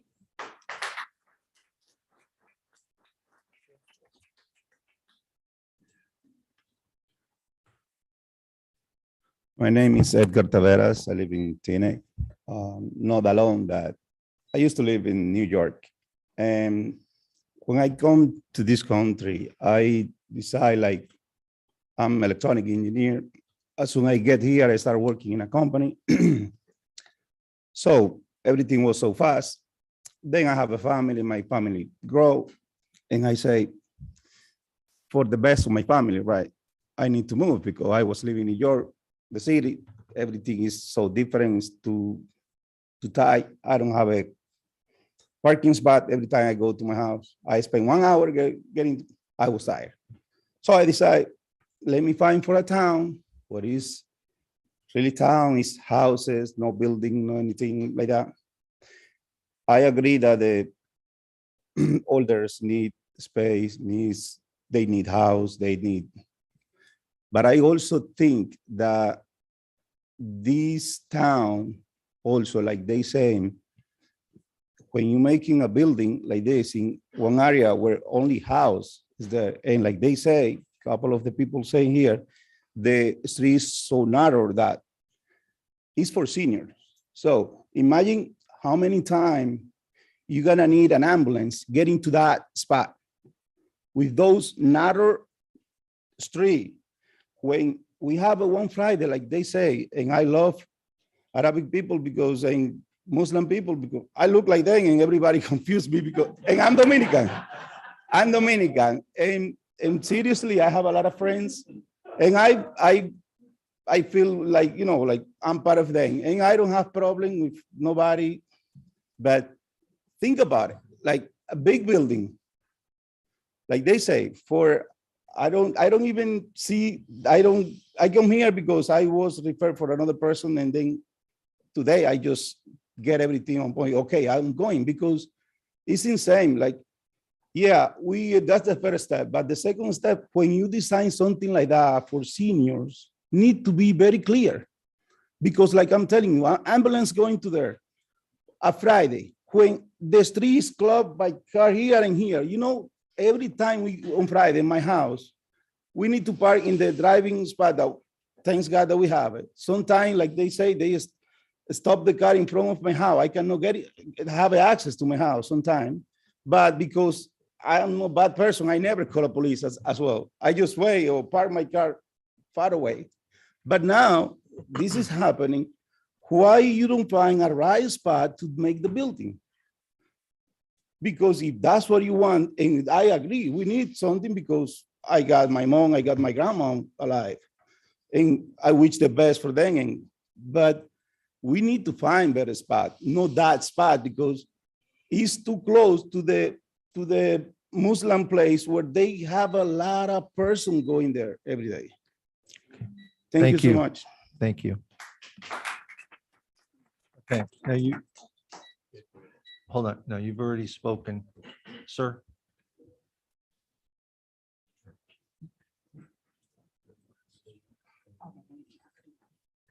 Yeah. Hi, good evening, everyone. I am Saeed Qureshi.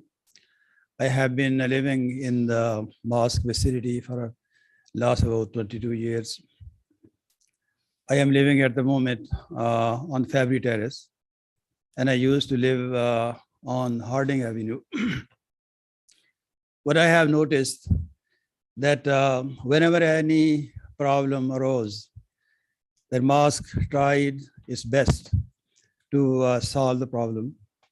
Yes, there has been a problem, that parking problem. Then mosque, they had a parking that provided about 40 to 50 spots. And this project, that senior citizen project, it is not going to increase parking problem, but it is going to solve parking problem because they have more spots for parking than needed. Senior citizens, they don't drive. I am 62 now, and I'm already thinking to quit driving. So very soon, maybe in 2 or 3 years, I would not like to be driving. To senior citizens, they are not going to bring more parking problem, but that building is going to solve that parking issue. Another thing is that about senior citizens, those who are young at this moment, they do not realize this problem, that when they are old, as an imam, I have witnessed and I have seen many citizens, senior citizens, that living alone in their houses. There is no one who can take care of them. But when we have a senior citizen place, then they are together, then they will have people who will take care of them. Another very important need that we have, all the human beings, they have is their spiritual needs. Those people who will be living closer to the mosque, that they will be able to attend the mosque, and they will not be driving, but they will be walking to the mosque. And when people, they are senior, if they are in the habit of walking, if it fulfills their spiritual need, if it brings them joy and if it brings them happiness, then it is good for those that who are in old age. So in my opinion, that it is going to solve the problems, it is not going to bring the problems. And I support this project because I know many citizens that they are living far from their houses of worship, and they would like to visit their houses of worship, but they do not have means. Their children and their kids or their relatives, they are so busy in their own life that they are not able to bring them to these houses of worship. Thank you. So I support this project, and I would request you to please approve it. Thank you very much.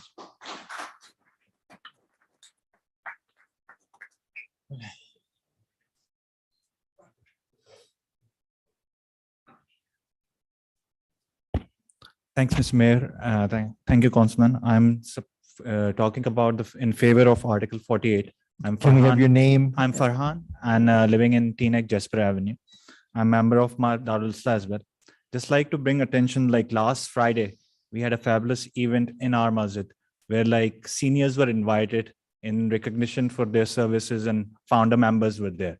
One comment which stick to my mind, as one of the seniors said, that it's good to see all our friends from our younger age, and it bring back and rushing the memories which we had. And some of them say that we were regular attendee of our masjid, but because of the age, because of the distance from our houses, we can't visit and we can't meet our family, and nobody in our to make it possible for us to attend this masjid. I think this senior housing near our masjid will solve this problem. And I'm sure the concern from the neighbors is right, but Darul Islah and the people who are behind this project will definitely address this, as they have always addressed the concern for the neighbors. So duly support and will solve many problems, as Imam said, that many people will able to visit the mosque frequently and able to see, and it will take care of a lot of problems which currently they are facing. Thank you. In the second row, and then you, sir. Ma'am, excuse me. Thank you. My name is Siraj Hassan, resident of Teaneck for the last 14 years, I believe now. I am here to support Ordinance 48, 2022 for the senior housing overlay project.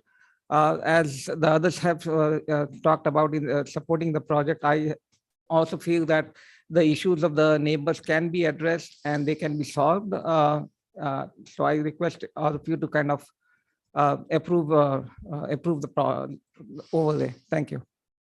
Thank you.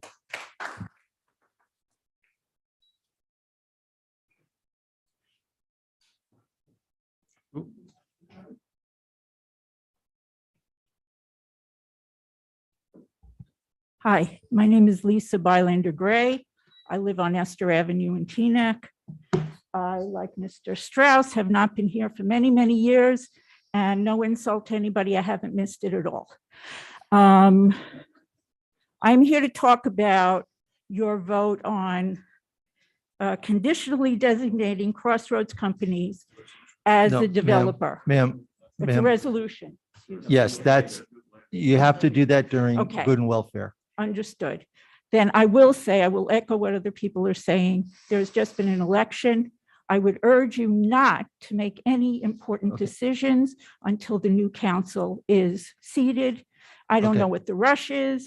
It feels like some things are being rammed down our throats Ma'am. without public input. And I would like you to reconsider that. Thank you.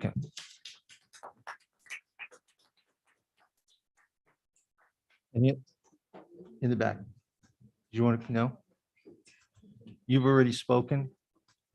Yes. Has he spoken already? No.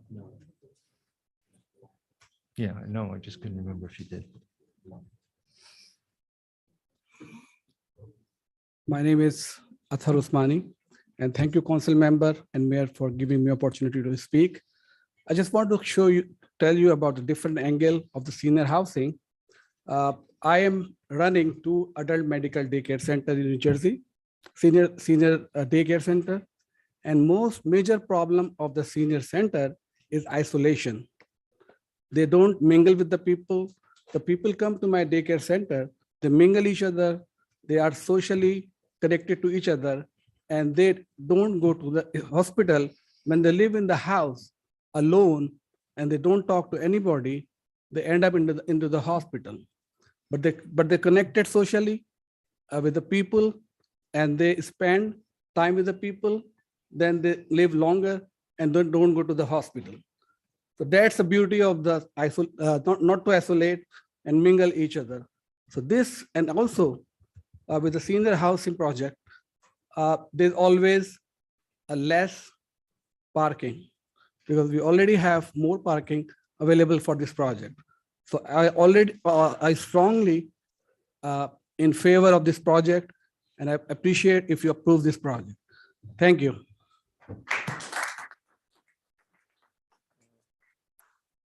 Sorry, what? You got a hand on Zoom? Okay, go.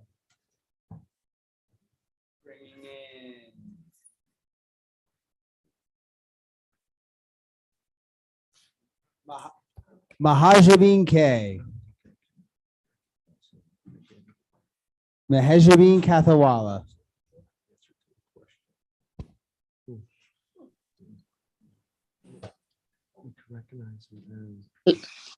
Hello. Yes, Can you- hi, 3 minutes. Yes, hi. My name is Mahajabeen and I live in Teaneck. I'm speaking in favor of the Senior Housing Ordinance 48/2220. As many speakers before me spoke, there's clear need for this. And I know there are concerns the residents have is the parking and lighting issue, which can be discussed with the masjid, mosque people. And I'm sure, you know, they will provide you with the, they will provide the residents with the solutions they have for this. So I'm definitely speaking in favor of this as it's very much needed for our community. And I hope that this would be approved by the council people. Thank you.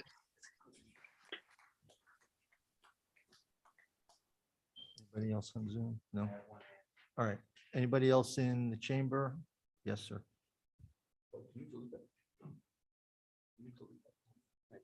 Good night. I live at 16, Teaneck Avenue, Linden Avenue, Teaneck. I'm going to support the senior center because I live in the community, I live in the area, and I see my son works at PVAC, and it's a pretty efficient service. So here's the issue. It's a genuine issue, but I think the efficiency of TVAC will alleviate a lot of those issues because they're very responsive and there are issues. So whenever there are issues, it will be taken care of in a very efficient way. So I would really support the council approving whatever plan for this center. Thank you. Thank you. Got 2 hands in Zoom here, Mayor. I'm bringing in Gail. Please state your name for the record once you are in, please.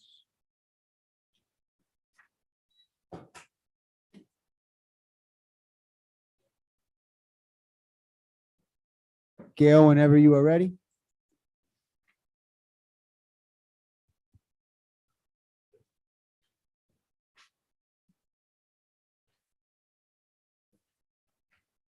Gail, can you hear us? Whenever you are ready, please unmute.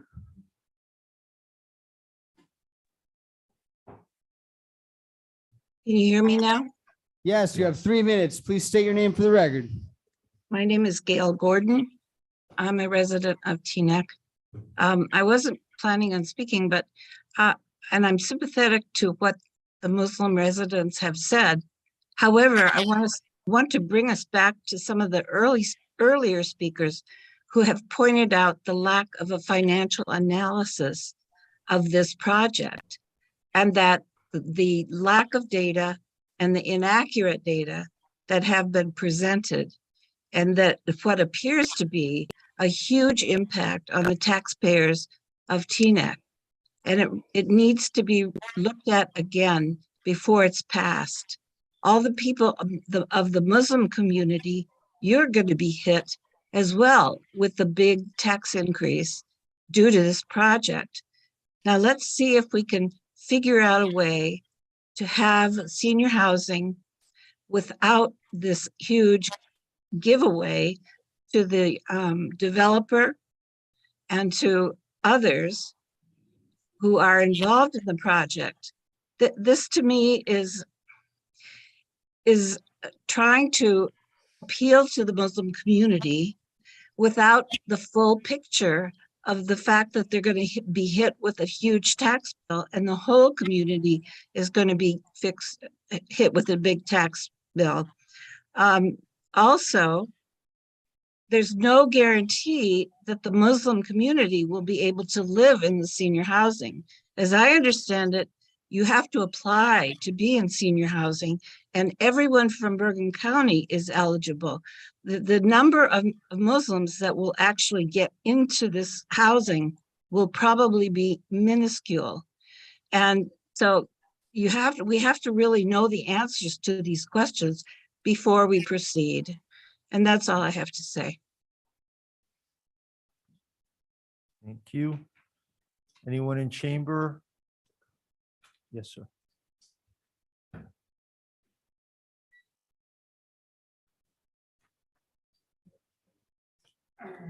Did you have one more on there? I do have another hand. Okay. My name is Ilyas Rajapkar. I live in Teaneck for the last 20 years. I'm in support of the ordinance 48-2022. The reason why I'm in support for this resolution is I have seen many of our seniors, they come in with their kids, and when they come and stop the car, it's actually, there's a backlog of the other cars are behind them. So here we are actually, there's a major concern from the neighborhoods. It's a very valid concern they have, but at the same time, like many of the previous people have said, that there won't be a much issue of the parking. So we are actually going to reduce the issue of the parking. So I'm in full support of this. I expect the council approves this. Thank you.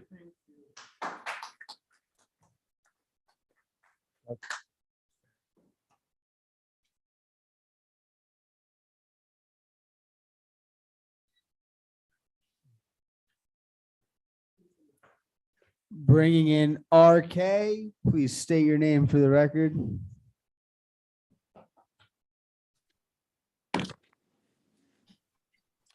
Hi, this is Reshma Khan. Can you hear me?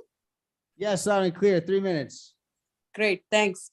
I'm here to speak to Ordinance 47-2022. I'm supporting this plan for the senior center. One thing I did realize that several of the neighbors who came up, they are all very welcoming of the masjid itself. I would have been very surprised if there was an irate neighbor, and I do respect their objections of access to sunlight and parking issues, no doubt. I leave that to the building expert to come up with a balance of the parking situation. I'm sure Masjid Darul Islah leadership has already considered this and will make the right accommodations. We just got over election season. So I do want to acknowledge that one of the resounding issues that came up this election was development around town. And tonight I heard something scary from the council. I heard something, and please tell me I'm wrong. Oh, we'll start looking like Hackensack. Oh no, we don't want to look like Hackensack. All of us on this call and in the chamber, we live in the town of Teaneck. We did not come here to live in a city like Hackensack. So what do? All of these objections that residents had and overwhelmingly voted the Rice slate in is because they will find a balance of smart development around town. And this brings me to your 47, I guess that's, maybe I mixed up the ordinance numbers. You can figure that out. 47-2022 with the Alfred Avenue and the pilot that we are doing, giving away tons of monetary benefits to developers. 277 apartments are coming up there. Wow. Can't imagine the congestion. So if our vision is in fact to get to a city of Hackensack type place, please let us know right away so we can have full transparency. And I agree with every other resident who spoke that we do need to make decisions the right way. Don't leave us in a debt-ridden town just because we are giving away tons of monetary benefits to all of these outside developers who couldn't care less about the future of our town. Thank you.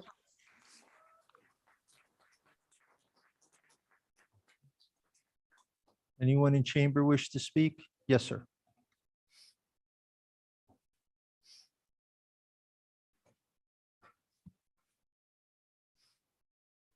It's my first time up here, so. My name is Robert Hoskins. I've been living at 183 Pinewood Place since 1970. Probably went to high school with him. Any case, I'm against this ordinance number 51-2022. I have a small speech, but I'll make it quick as I can. By changing the parking ability for one day will cause havoc now and in the future of Pinewood Place parking ability. Families are growing on this block and their kids are soon will be driving their vehicles. There are only parking on one side of that street as it is right now. By taking the ability to park, no parking on both sides of the streets for a short period of time, where are the kids gonna park their vehicles? With having enough room, not enough room parking in the driveway, you can imagine moving 3, 4, 5 cars out the way just to get one car out. So that is why, that's not even including having visitors, okay? That's why I don't agree to that change, all right? It's bad enough that the parking is tough right there as it is, and with the leaves where they are. By changing it, I think it's gonna cause more havoc than helping. We all can just work together, and I believe we can accomplish this as a family, as I know, and that's why I'm raising my family now in Teaneck. And I thank you guys so much for listening to me. What was your name again, sir? I Oh, apologize. Robert B. Hoskins II. Thank you. Anybody on Zoom? Okay. Bringing in Hildy Dillon. Please state your name for the record. Once you're in, unmute. Hildy Dillon.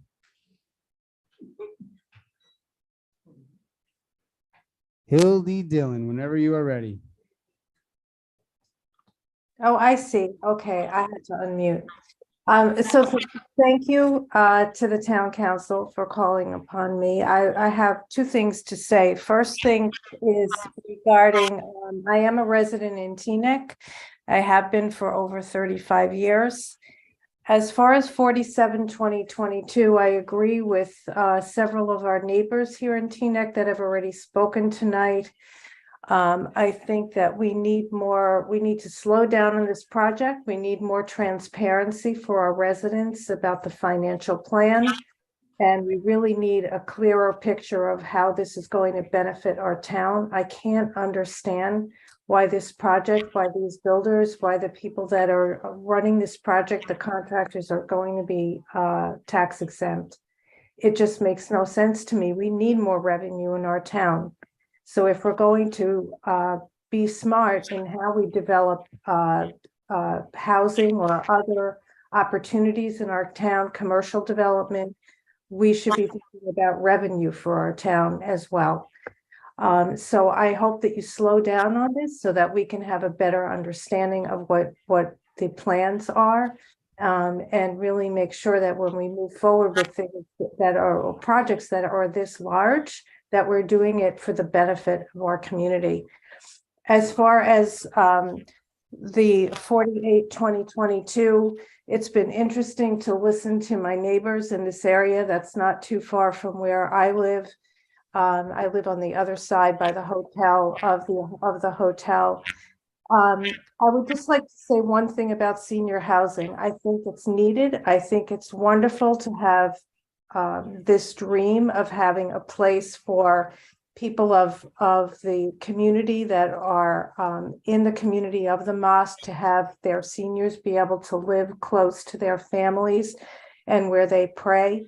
But again, I think we need to slow down. We obviously have people in this neighborhood that are upset by this. So I think that we need more transparency of how it will impact the light to those neighbors and the traffic patterns. I understand that that what you're saying is there will be some parking.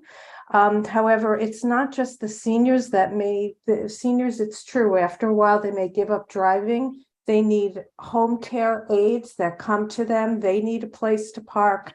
You have emergency services needed to come in and out in senior housing.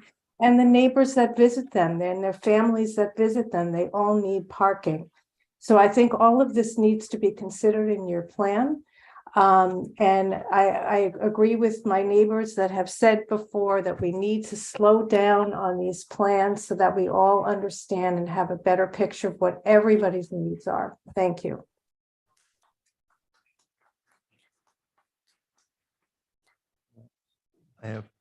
Yes, sir. Good evening. Thank you so much. Terrence Eldridge, resident of Teaneck.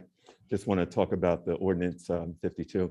Thank you for the ordinance and bringing it to discussion. On that particular street, it's not about parking, it's about cleaning the street. Because one side gets cleaned because cars can't park. The other side doesn't, because when the sweep clean comes, the cars are there because they just don't want to move. It's not like they're at work. They're just there, not wanting to move their cars. So I want to say to you, I'm in favor of 52 because my tax-paying dollars pay for the sweep cleaning and it's not getting done on that side of the street. So thank you so much. Anyone on Zoom? No one on Zoom. Anyone else here?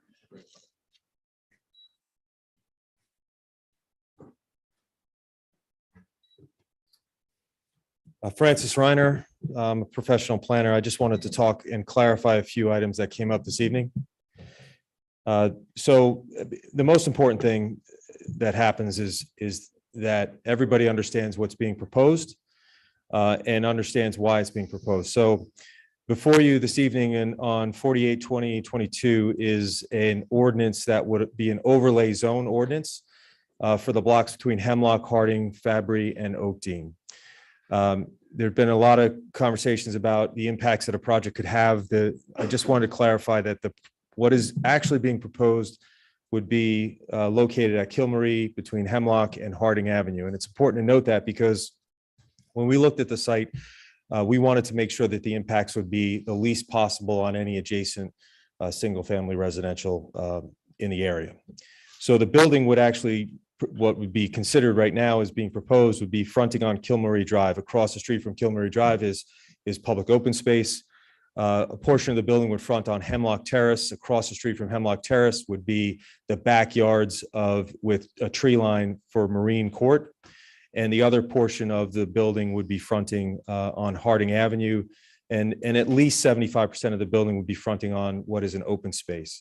So the real impact of a potential project would be on the two side yards of two single family houses, one fronting Hemlock Terrace and one fronting Harding Avenue. So I think there's a significantly less impact than maybe what has been conveyed previously. And I think that the next step in the process could certainly look at how to lessen any impact on those single family houses that are directly adjacent to what a project might be. The other item that was noted was with regard to ambulances. This is being proposed as a senior housing project with affordable housing. It's very different from assisted living, which requires ambulances, requires aides to come in. Those are typically assisted living units, assisted living projects. This is a senior housing project, so it's less likely to have those types of impacts from a traffic standpoint for emergency vehicles. The last item that was discussed was regarding parking. The proposed parking would increase the number of parking spaces on the site for the mosque use, plus it would provide additional residential parking for any units that would be proposed in the project. So I think I just want to make sure that the council is aware of kind of from a planning standpoint, it's obviously senior housing is a great use. Affordable housing is an inherently beneficial use. The location on this particular area that's being proposed has the least amount of impact on any particular properties, any other single family houses. And again, I think that the next step in the process could certainly look to minimize any potential impacts on the two single-family houses which would abut this property. Thank you. Yes, sir.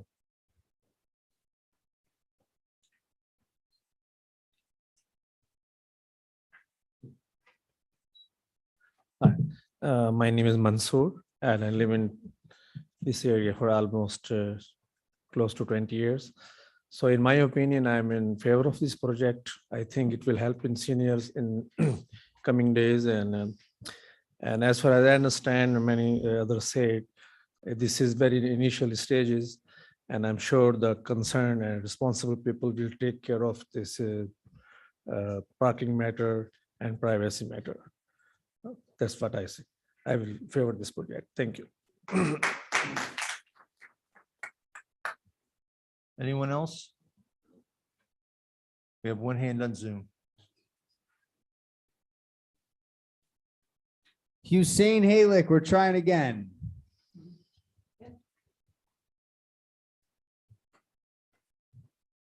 We're trying again. Hussein Halik, please unmute whenever you are ready. Give us a check, 1, 2. Hello. Oh, nice. All right. Crystal Yeah. clear, sir. 3 Go. minutes. My phone dropped and I broke my microphone. That's why I didn't speak earlier. Thank you for having me. My name is Hussein Halik again from TNAC. Earlier, I wanted to speak about supporting the overlay project.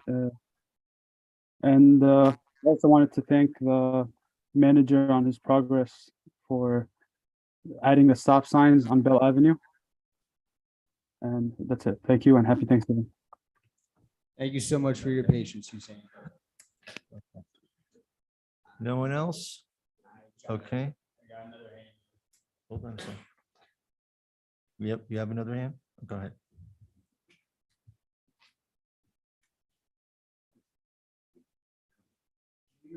Judith Green, we are bringing in Judith Green. Judith Green. Please state your name for the record. 3 minutes whenever you're ready. Okay, can you hear me? Loud and clear. Loud and clear. Loud and clear. Okay, I would just like to say that whether it applies to the overlay project or other issues that may come up later in the evening when I can't be here, that anytime that there is a lack of transparency, it arouses suspicions in me. It's very hard to trust the decision-making body that fails to be utterly transparent and prove its case that it's acting in the benefit of the town as a whole. I'm very much in favor of senior housing. I'm 82 years old myself. I have lived in Teaneck for 45 years. That's not the issue. The issue is how it's carried out, how the plans are made, how they're carried out, and whether people have something to hide. That's so. Please look to yourselves as to what it is that you need to hide by being non-transparent and why you need to do that. I speak on behalf of others who also value transparency because it builds trust and allows us to have a democratic process in this town. Thank you. Thank you, Judith. Anyone else in chambers? Seeing none, anyone on? Okay, then I will close the public hearing for these ordinances. And I will ask if anyone on council has any comments. Deputy Mayor Schwartz. I have a question. All right, ma'am. I'm sorry, Yeah, just. Okay, thank you very much. I look forward to, thank you everyone for coming forward to talk about the mosque. I think that the senior housing is an inherently beneficial use in this town. There's many people that are aging. We know senior housing is in dire need. We also know the mosque provides an excellent service, and having it's a community service. It's a center of living, and what we want is our seniors to age in place, but also age in their community, age in their religion. I know that from a Judaism point of view, and I'm sure that's identical in the mosque. I also want to say to everyone that had concerns about TVAC and the mosque, I've been to the mosque. I've been to the mosque many times. I urge everyone to go there. I've been there with the ambulance. So when I first heard this project and heard the parking, I remember taking the ambulance there on Ramadan. And when I heard that we were going to add parking, I was sold. I said, it's an excellent, excellent plan to bring seniors across from their community center and add more parking. I'll stop with that matter and focus on Alfred Avenue. Alfred Avenue, 359 Alfred Avenue will be built in place of the, and I don't know if I'm pronouncing right, the Leduc Industrial Building. I urge everyone to look that up. Ledoux is a purveyor of nuclear supplies. Look it up online. This is a warehouse. This is a factory in a factory area that will be decommissioned and converted to housing. This is not inside a single family area. This is throughout an entire strip of factories. We will decommission and build 247 units, 42 of which will be restricted affordable housing rentals. For everyone who talked about not reading the financials, I don't think they actually read the reports. From the actual financial analysis, our planners, our engineers, and our attorneys have read it. From the actual cost benefit analysis, we are getting in the first 10 years, 10%, then I think 10.5, then 11% of the annual rental revenue. The rent comes in, the town gets approximately 11%. No ifs, no ands, no buts. We've also had many studies done by all our sites about how many children will be coming to this town. And every study shows less and less and less, including the Board of Ed's independent study. Regardless, I welcome all children to town. I welcome all children to our school system. There's desks available. For someone to get up here and say, of the 41 expected people, half will be special needs, A, I'm not sure where that came from, and B, if I'm not even going to comment on that, but we welcome everyone to this town, and to sit here and say no one in the room supports it, there's 41,000 people in this town. So I welcome the addition of our students, if they come, to our great school system. I welcome the addition of approximately $1 million in revenue to this town to support the town. And one question for all is that want single family homes, apparently in this industrial area. If I put 30 homes in there, 3-bedroom homes, how many children will I bring? I'm sure more. This is a great project, and I look forward to its support. Thank you very much. Councilman Kaplan. Thank you, Mr. Mayor. First, I want to say that, if members of the public were here to watch some of the comments that were made by members of the public, they would be awfully confused. We hide, we obfuscate, we aren't transparent, but everyone here came out because we properly noticed the meeting. You all heard about it. You read it and you came. The public would be very confused about comments like Councilwoman-elect Goldberg making about our decisions. Now, forgive me, but you were the person who threw invectives here, like calling me Mitch Kaplan, when I even mentioned holding off a decision by the Board of Ed might be appropriate until after the election. So let's put a pin in that, because you got a lot wrong and I don't have much time. First, you claimed that the number of students that would come in, it was disgusting. It was inaccurate. It was completely wrong. And it's still disgusting, because we should welcome kids in this town. We should be thrilled that parents and families are choosing Teaneck as a place to live. And aside from everything else, I certainly hope you'll reconsider that point of view when you're up here on the dais, because specifically, as Deputy Mayor Schwartz mentioned, there were analyses made by the Board of Education. Now here, for those watching on Zoom, is the analysis that the impact of the Board of Education made. Specifically, the Board of Ed made this about how many kids would come in from the various buildings that we made. They said 1500 Teaneck Road would bring in approximately 8, 20, and 14 total students. All of our projects to date would bring in 150. But we know, because kids are real and time moves forward, how many actually came in, because I asked Superintendent Irving right before he left, and these were the actual numbers. We didn't get 44 predicted at 1500 Teaneck Road, we got 14. We didn't get 63 at Avalon, we got 28. The numbers are extremely low, and when you add a kid to a classroom, you don't need to buy a new desk, you don't need to buy new books, you don't need to buy a new teacher. Now, if you add 20 kids to a class, or even enough to go over the threshold, sure. But as Mr. Rose said, and he knows what he's talking about here, you don't add those kinds of incremental costs. Now, as Deputy Mayor Schwartz mentioned, this is the current amount that's Block 6002, Lot 3 is bringing in. It's $35,542 for 2023, a total of about $70,000, give or take, per year on a land assessed at $2.196 million.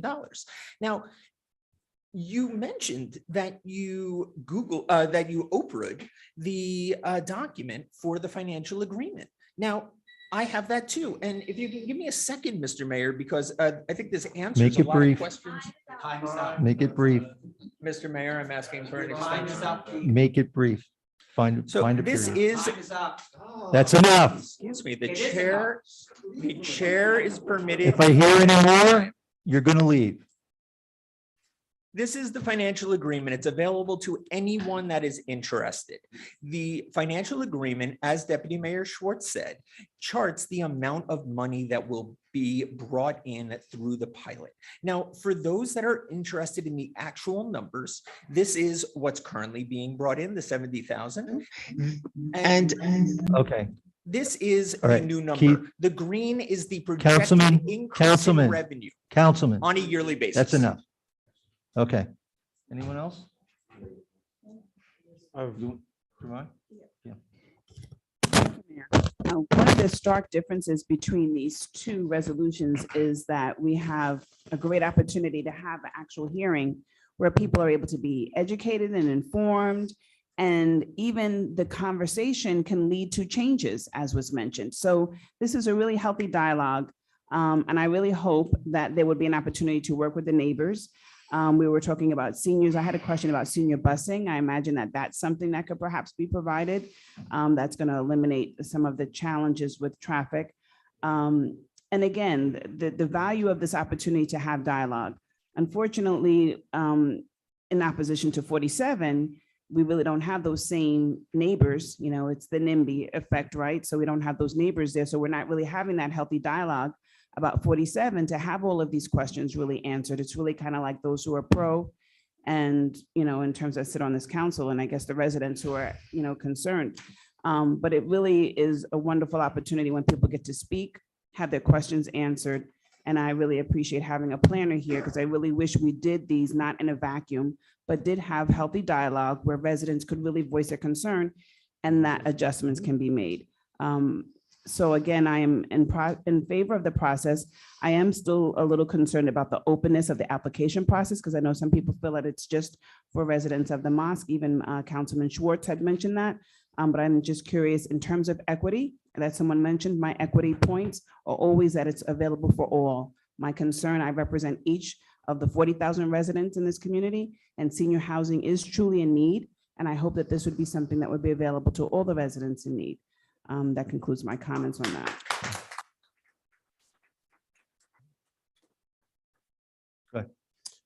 As far as the Alfred Avenue project, I think most people recognize that single-story industrial in Bergen County, the highest taxed area, is not proper planning for the future. And being able to woo these developers to come to an area is something that is proper planning by this council. And I am supportive of that. And this is just the beginning of the redevelopment, hopefully, of that area, which this council and other councils before this have invested a lot of time, energy, and money to try to help revitalize that area. As far as the mosque project, I will tell you this, that as the zoning subcommittee chair, we met with the mosque when they were first initially thinking about this. And I hear some of the concerns of the residents, the neighbors that are against it. And I will tell you that not only is your concerns not falling on deaf ears, your concerns are some of the same concerns that were addressed and brought up by the leadership of the mosque.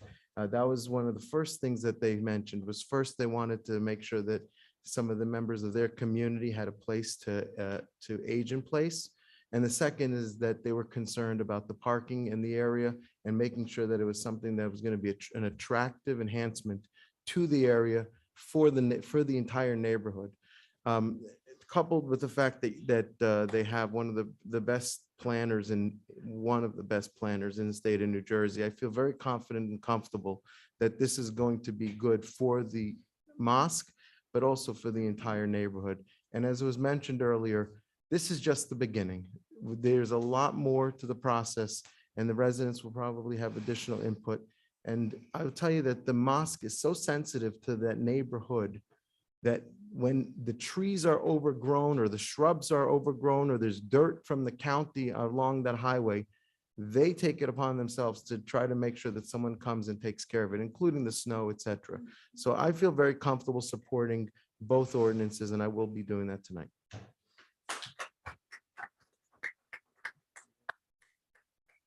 Just for anybody who didn't get that, this is not the end of the application before the mosque. This will come to the planning board. There will be hearings. There will be opportunity to speak to the planner. So this is just the first step in this, but there will be opportunity for community input. I'll just add that I appreciate the concerns raised here this evening, and I also appreciate those that supported this process. And like Councilmember Organ said, this is just the first step in the process. That the details and many of the things that people have concerns about are understandable. They feel they don't know. Therefore, when you have a vacuum, you fill it in with whatever you can fill it in with. But this is the first stage of a process, and the things that you're talking about, the details of the building and things like that, are going to be forthcoming in future meetings, future open meetings where you can see and discuss it. So I want you to realize that those things will be out there in the open for you to see. What you saw, I think someone mentioned earlier, was more of a schematic, a possible broad brush on what could be there. It is by no means the detail final analysis. And I don't know of a plan, a thing that came before this council in my time here that didn't come that way and then looked probably quite different in the future. So I thank all of you there. And I want to thank all of you for your persistence, for your eloquence. And unfortunately, we have a member in the audience here who felt it was important because he didn't like what he heard to flip this council the finger. I want people to know that there's someone over here to my right who decided to just flip his finger at us because he didn't like what he heard. All right. That's not the way we work here. We listen to you. Again, I thank you for your passion and your eloquence. You listen to us, and then we'll move forward. But that kind of garbage has no place in Teaneck, and I think that garbage should leave.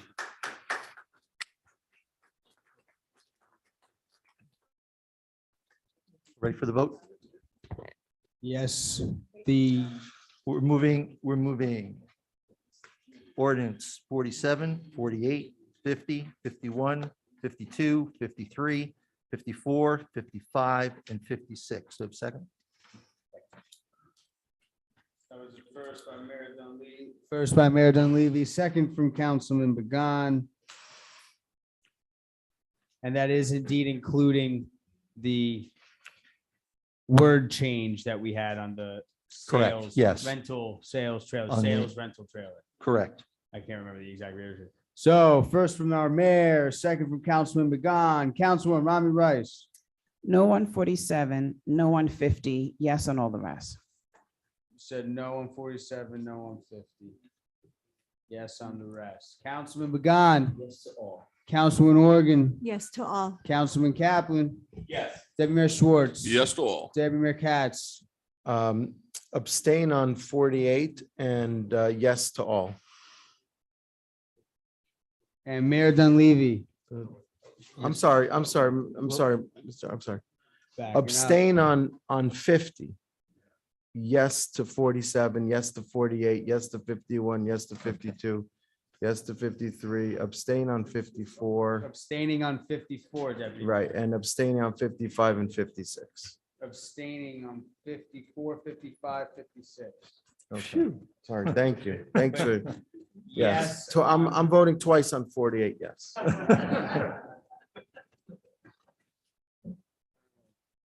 Yay.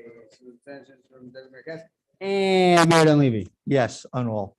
All right, publications going out.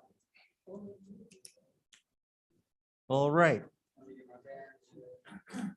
Mayor, you may want to extend the meeting. Yeah. Can I have a motion to extend the meeting to 11:30? Second. Okay.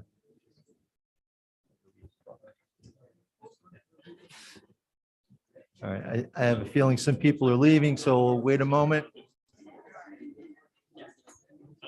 Was council in agreement to extend meeting to 11:30? Yes. Yeah. Yes. If you could please, those of you who are leaving, if you could please move as quickly as possible. We have to move to. No. Did you? No.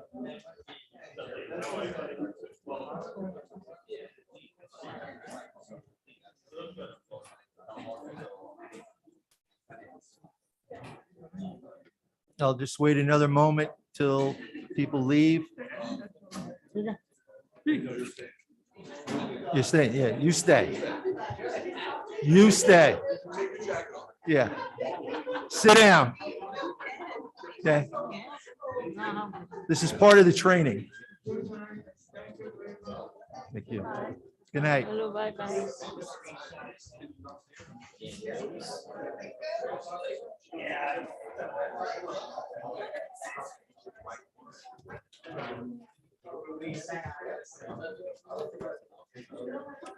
All right. All right.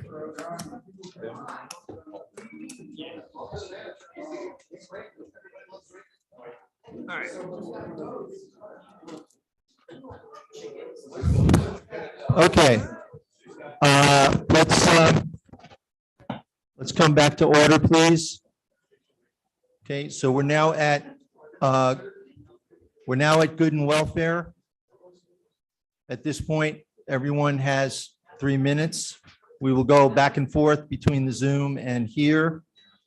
And you can speak on any topic you wish. Okay.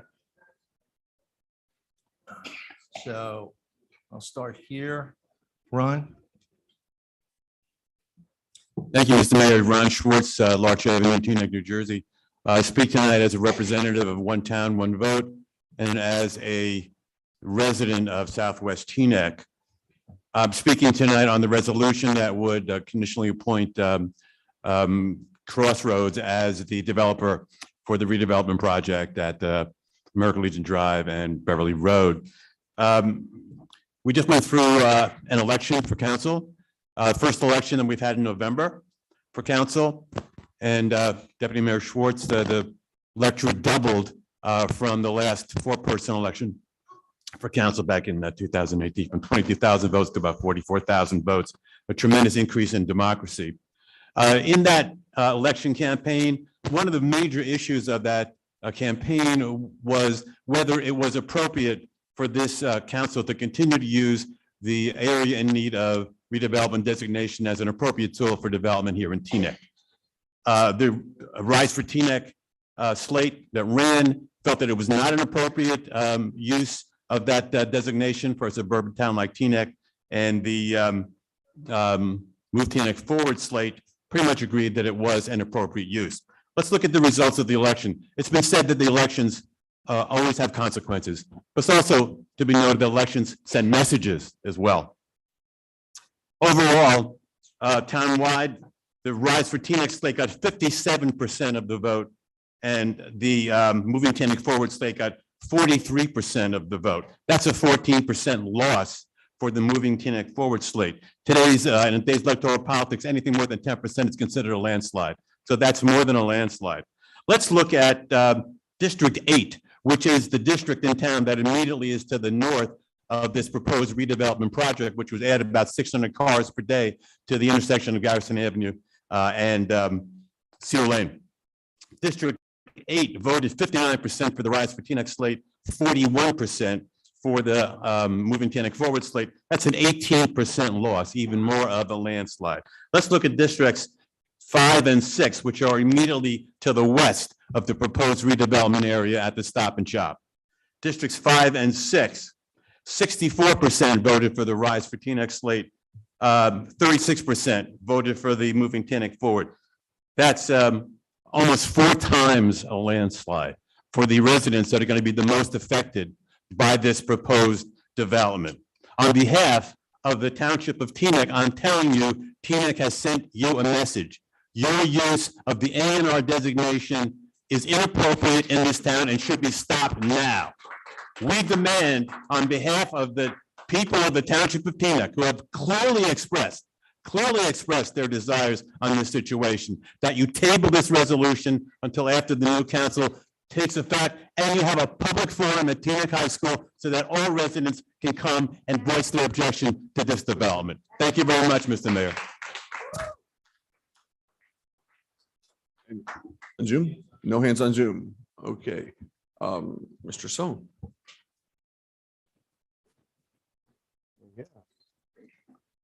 Alan Sohn, Teaneck resident. It was George Orwell who said that all animals are equal, but some are more equal than others. I'm going to have 3 minutes to speak. Every resident has 3 minutes to speak, but in that exact same way, every council member is given 3 minutes. And I hope that we will all be given equal protection under the law. I welcome the building on Alfred Avenue. I welcome all the buildings on Alfred Avenue. It is wonderful that people are moving in. But we, the residents, cover the costs of that building. There is a subsidy of $500,000. Mr. Kaplan claims to have data that he has carefully hidden from every single resident of this township. It is not in the agenda. It has not been provided to the public. And as Judith Green said, we should be incredibly concerned when there is data and facts that are not being provided to the public, when there is a lack of transparency. And there is a shameless lack of transparency in this project and in other similar bills and similar items on this agenda. Why was Crossroads selected as a developer of choice?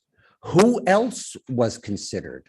We heard a speech at the last meeting saying nothing was set in stone. This is all just conspiracy theories. But here we are seeing every element of that plan as described in the settlement agreement being put into action.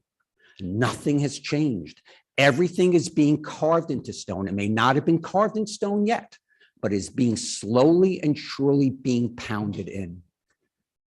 This project is just one example of a money loser where the other residents, me, everybody else in this audience, everyone else in town is forced to subsidize that $500,000. The question of who pays the base costs, the fixed costs, the cost of those teachers, the cost of the buildings, it's everybody else. If they're estimating 40 students at 7,000, every single resident is subsidizing that. Mr. Kaplan claimed that the Board of Ed should not make a decision about a superintendent because the new election might change the majority. There has been a change in Teaneck. The voters have spoken. There will be 3 new sheriffs in town. Let them make these decisions. Why on earth is Mr. Kaplan, of all people, voting on a matter, voting on a decision that will bind every single resident of this township for the next 30 years without providing any data to residents? This is shameless. This is a pair of upthrust middle fingers from this township to its residents.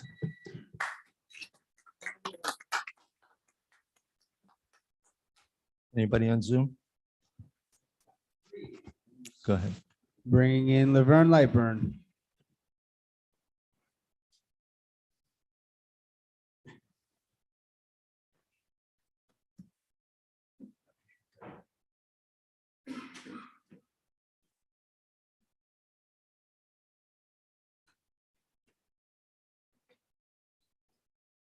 Laverne, please unmute whenever you are ready.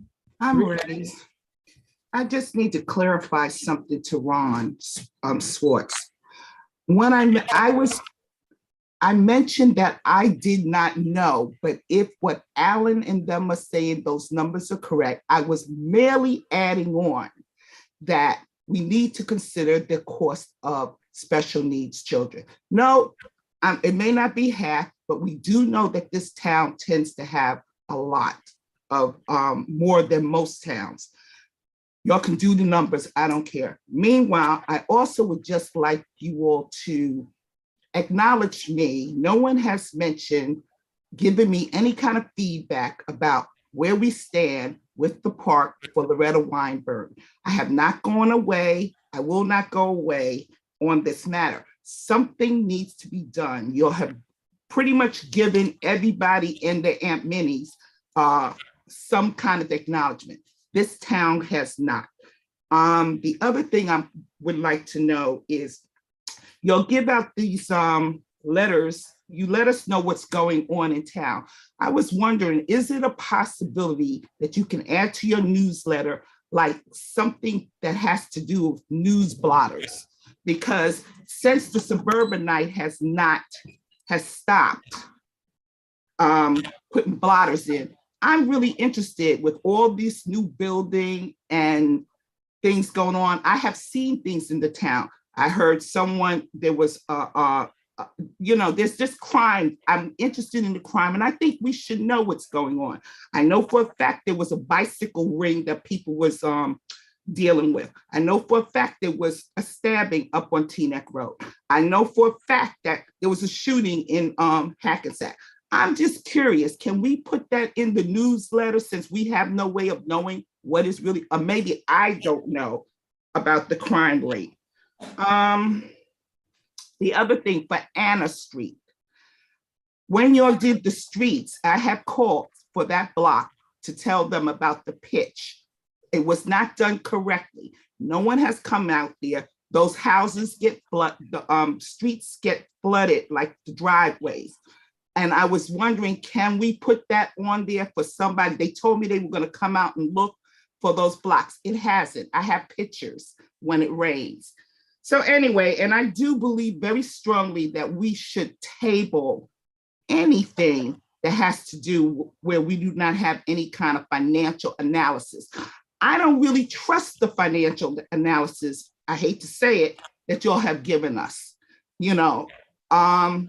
because your numbers are different, Alan's numbers are different, Chuck's numbers are different. I don't know. I just want a fresh new start. So I suggest strongly, please, think about table and everything, or at least until you all get better numbers from the developer. Thank you, Laverne. One more question. Laverne. Oh, my time is up? Yes, ma'am. Oh, okay. Bye. Bye. Bye, Laverne. Okay. Why is he talking? Because he is. He's not allowed. Chuck, do you want to talk? Do you want to come up? I'd be glad to. Sure, come on up. That's why I was pointing at you. You had your hand there. I didn't know what you were doing. Mr. Schwartz will have his minutes, but let's go back. What we have in 47-2022 is that the entity, which has changed its name to be an urban renewal so that it meets the pilot requirement, has presented a revenue projection for the project, which sets forth the anticipated revenue to be received by the entity from the operation of the project as estimated by the entity. And the township, having reviewed the same and found it acceptable and of benefit to the township. Now, nothing that Mr. Schwartz said, nor Mr. Kaplan has said in response, provides us a single number about what that projection was. The public has no access to it. Apparently, Mr. Kaplan has some numbers. And so let's see what they go after. What the public did was, let's go back and see what the closest analogy is to what happened with the last pilot. And where the number of 41 students came from, Mr. Kaplan, was from that analysis done by this developer, because they were required to do so by the provisions which guide what a pilot must do in the analysis. And so all that stuff you had up there is absolutely irrelevant. The public doesn't know, and the public doesn't know also what the settlement is tonight that you're going to vote on the resolution.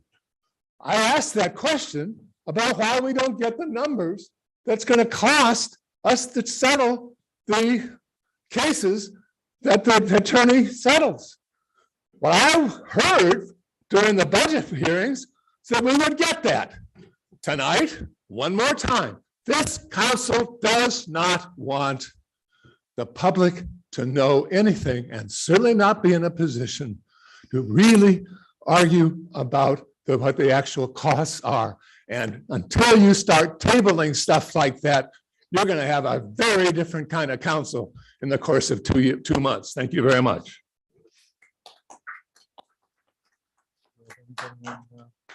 I have a hand on Zoom. Yeah. Bringing in Mr. Jose Zinon.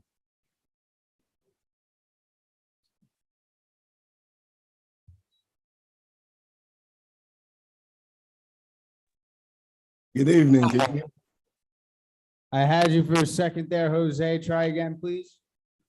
Good evening. Can you hear me? Loud and clear, sir. 3 minutes. Thank you, Doug. Thank you. Look, thank you, council. Thank you, mayor. Thank you for your service. This really is addressing for Mr. Dean and probably the council as well. I noticed the holiday lights running down Teaneck Road are up and bright. Unfortunately, once again, the lights stop at Tryon Avenue and leaves the remaining neighborhood containing down Teaneck Road North in Holiday dark. I have been raising the issue since the inception of lights, at least over 13 years, moving to Teaneck 13 years ago. I was motivated once again last year to raise the issue once again based on my 5-year-old son had a question driving down Teaneck Road as the light ended when we proceeded into the neighborhood after Tryon Avenue. He asked the question, did the Grinch stole the Christmas lights in our side of Teaneck? And further asked, are we part of Teaneck? Unfortunately, he asked the same question again this year. I was hopeful after raising the question last year, December of in one of the council meetings, Mr. Dean responded there was no logical reason as to why the lights, the Christmas lights we referring to, ended on Tryon and didn't continue to at least Ward Plaza. At minimum, it should run both sides of Teaneck Road, north to Ward Plaza, as mentioned, affording the other residents to enjoy the township holiday street lights decoration. Promise made, promise kept. This year came and the lights again ended on Tryon. And based on Mr. Dean's response, he said the budget should not be an issue come this year, 2022. Suffice to say, the residents pay taxes in that area of Teaneck. That does not stop in Tryon Avenue. Their tax bill is for the entire, township of Teaneck. So hopefully, I'm hopeful that this will be rectified this year. I'm sure, I'm confident with the staff that we have that they can rectify this little simple situation in regards to having decoration lights past Tryon Avenue North going on Teaneck Road. I'm hoping this, again, I'm hoping this could be clarified and whatever needs to happen will give the residents in that side of Teaneck the opportunity to enjoy the township. So again, thank you. I yield back my remaining time. Happy good evening and happy holidays to all. Thank you. Yes, sir.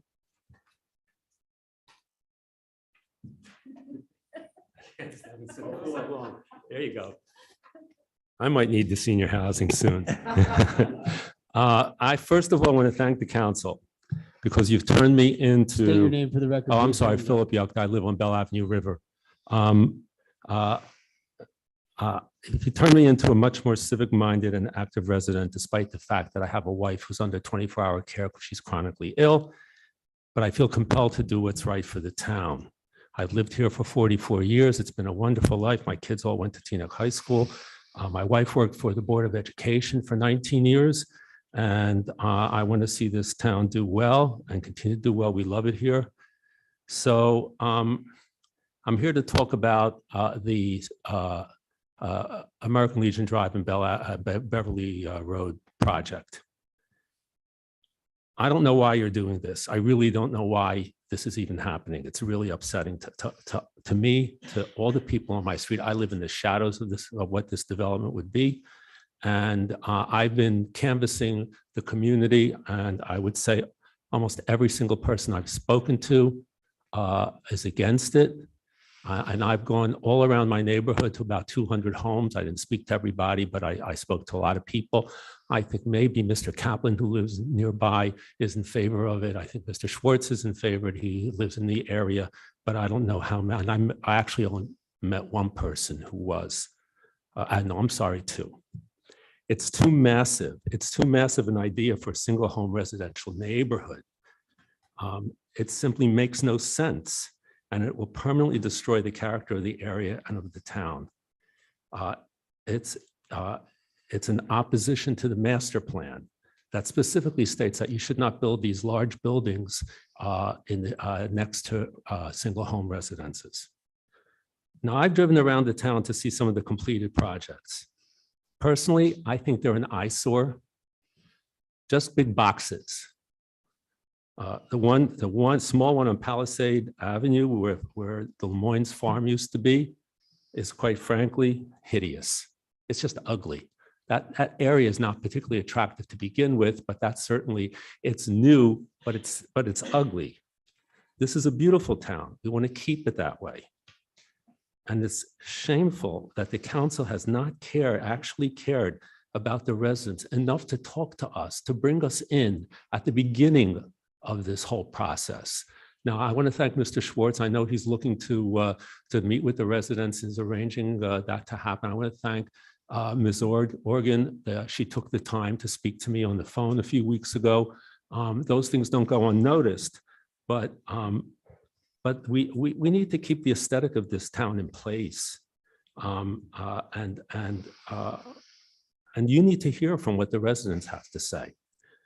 I mean, I think you should be focusing more on redeveloping Cedar Lane and making Cedar Lane a place that people want to go to. And I know my time's up. All right. Thank you. I also want to know why Crossroads. Have anybody on Zoom? Doug?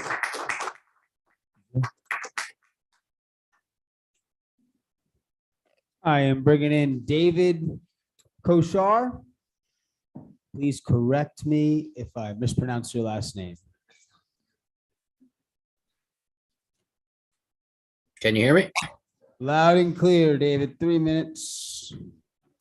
Good evening, members of the council. My name is David Koshar, Englewood resident. I'm one of the partners of Galaxy Express. We're conditional license holders for a micro business cannabis dispensary. My partner, Sebastian Castillo, and I are both local residents, and Teaneck is our preferred location as we work towards actualizing our goal of opening a cannabis dispensary and micro business. I want to refresh for everyone in attendance that we've been working closely to communicate our plans with the town, and we're grateful for their ongoing communication regarding the developing process. We want to acknowledge the letter of support that the Teaneck Town Council has written, which played an important role in getting awarded a license. Teaneck is where we hope to open our business. We recognize the town has many priorities, and cannabis business in town is no doubt a hot topic. With other local dispensaries already opening, such as Rise on Route 4 and Ascend in Fort Lee, Legal cannabis businesses are already present nearby. We understand cannabis planning in town is a sensitive topic. We also recognize that the majority of voters in Teaneck voted yes to cannabis business operating in Teaneck. We currently don't have a lease with any location, but there are multiple landlords and property owners willing to make a deal with us for a property for our cannabis micro business. We were awarded a micro business license that gives local business operators a chance to succeed in the cannabis industry. We hope to continue the conversation about zoning for cannabis here in town in the hopes that the town can help us agree on an approved location. We've prospected multiple viable locations here in town, but can't finalize any agreements until we have an approved zoning structure. Our intended locations are away from schools, houses of worship, and are in existing business districts. We were awarded our license on May 24th, and legal cannabis businesses are already open nearby. We're hoping to realize our opportunity here in Teaneck. We think zoning for a small size micro business like ours outside of Alfred Avenue is a great first step for Teaneck to begin its participation in cannabis. Please let us know if there are any actionable steps or conversations that are available to be had to reach an agreeable zone to do business, as we would like to be a part of those conversations. Thank you for your time and have a happy Thanksgiving.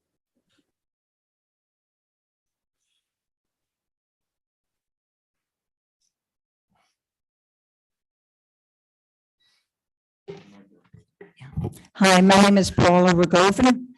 I'd like you to look at these photographs. I'll pass them around. These are photographs. Look at these photographs of this dump, which is our municipal parking lot on American Legion Drive across from Stop and Shop.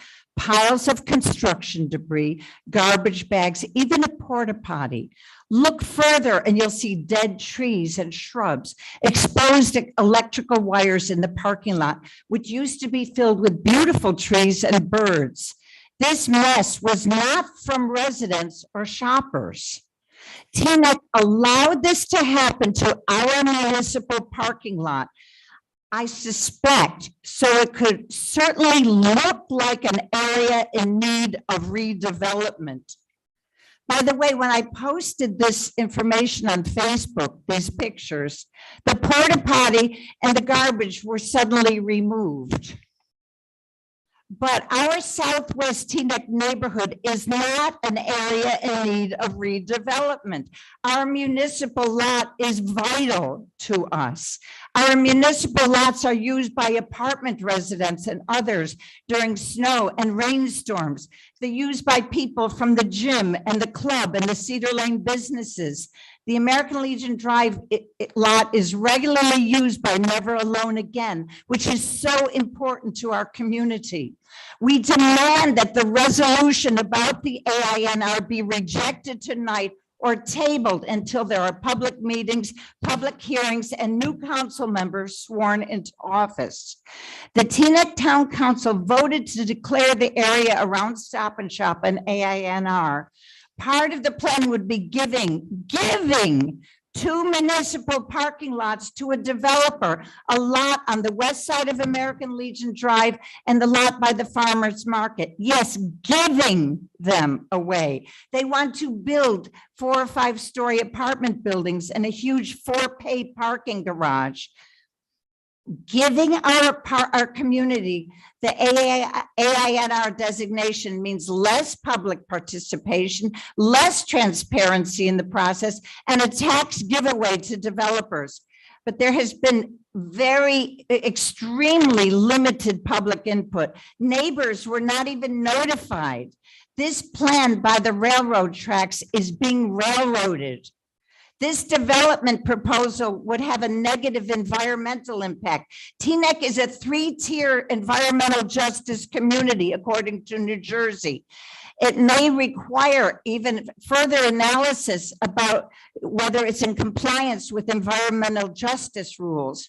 We already get 24/7 pollution from Route 80, 95, and Route 4. These Ms. new Rogovan. AINR developments would mean even more Ms. pollution Rogovan. and traffic and congestion from hundreds Rogovan. more vehicles. Let me finish my Ms. sentence. Rogovan. From gas boilers and new buildings, and no place to park during major snowstorms and Ms. other Rogovan. extreme weather events. And these are pictures for you to look at. Thank you.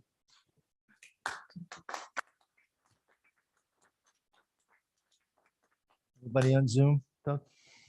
Yes, I'm trying to bring someone in. DGB. DGB, please state your name for the record or confirm that is your name. Yeah.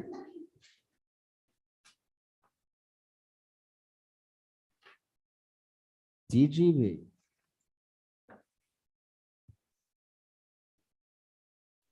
DGB, we're coming back to you. Oh, There we go. Can you hear us? unmute yourself if you can hear us, please, DGB. Don't put me on camera. Please. Hello, how are you? Hello? Hello, can you hear me? Loud and clear. We can hear you now. Please state your name for the record. 3 minutes. My name is Elizabeth Pachardo Burr. And I just wanted to thank the panel for the resolution in support of the Senate Bill S3213, which is a bill where nurses would be able to be issued a license plate identifying that they are registered nurses. So I just wanted to thank the panel for their support with this bill and just say thank you. It's really appreciated. You know, nurses have been vital during the pandemic and even before then, and it's important to be able to be identified when we're trying to get to work or in case of an emergency. So this bill would really help just the community and people and get us to our patients even faster to give health and support to people. So just wanted to say thank you for the support. Thanks. Thank you. Yassine? Good evening again, Mr. Mayor, members of council. Yassine El-Karyani speaking as your chair of the Advisory Board on Community Relations. First, Mr. Mayor and Mr. Manager, thank you for setting up an orientation for advisory board members. In addition, Mr. Mayor, we had a conversation in September while I was invited to speak, and then I owe it to my team that I make sure that that conversation does not get misconstrued as if the Advisory Board on Community Relations is not doing any work. Therefore, later tonight, you will receive an email from me with a digital folder of a bunch of items that I will describe here. You're going to receive a copy of the Diversity, Equity, and Inclusion report on the session we did, the public input session we did in September 2021. You're going to receive the first version of the Diversity, Equity, and Inclusion plan that we submitted in November 2021. We're going to receive a copy of the presentation we delivered to you on January 4, 2022, which was presented to you, not by me, but by somebody here, as this is a report from the Advisory Board on Community Relations, to not be confused with their annual report, which is also on the agenda. And that explains why we opted to have a presentation on September 20th instead of submit a written report. You will also receive a list of deliverables. We worked on close to 20 items.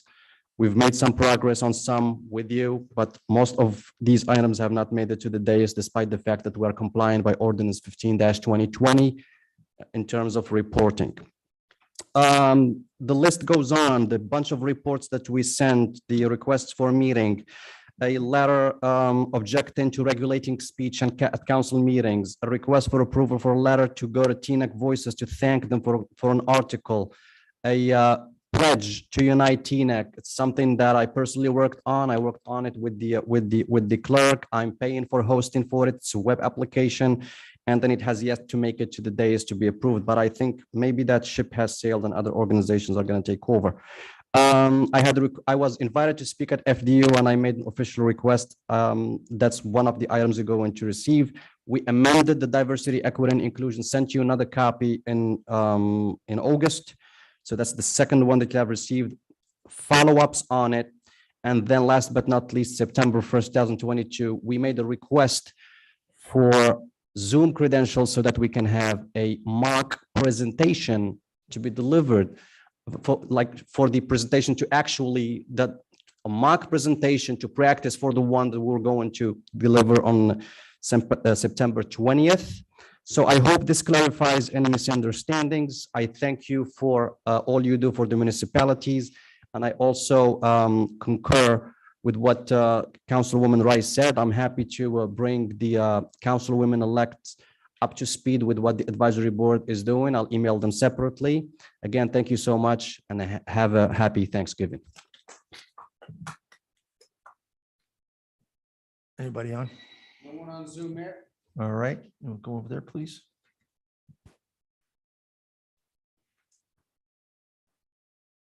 Thank you. My name is Jim Norman. I'm a Teaneck resident. A lot has been said here tonight about transparency, specifically the lack thereof. I just want to say that when you are not transparent on any issue, especially a big issue, then whatever you say is suspect. Whatever you say, you've given up any legitimate claim, any right to credibility in what you say. And in the interests of transparency, Mr. Kaplan, I'm going to ask you specifically, you mentioned something much earlier this evening that on the face of it is completely reasonable. You mentioned a measure, a dead letter measure that you mentioned to bring certain ordinances into more enforceability by retitling them. I'm not sure exactly what you're getting at, but I'm going to ask you with specificity to say whether there is any specific incident that resulted in a summons that is not enforceable because of mistitling or misnumbering. I'm not sure what you're getting at, and I want to know, in the interests of transparency, specifically within your experience. Thank you. Thank you. I got a hand on Zoom here. All right, before we do that, can I have a motion to extend the meeting to 11:45? Second, okay. I am bringing in Deborah. Please state your name for the record.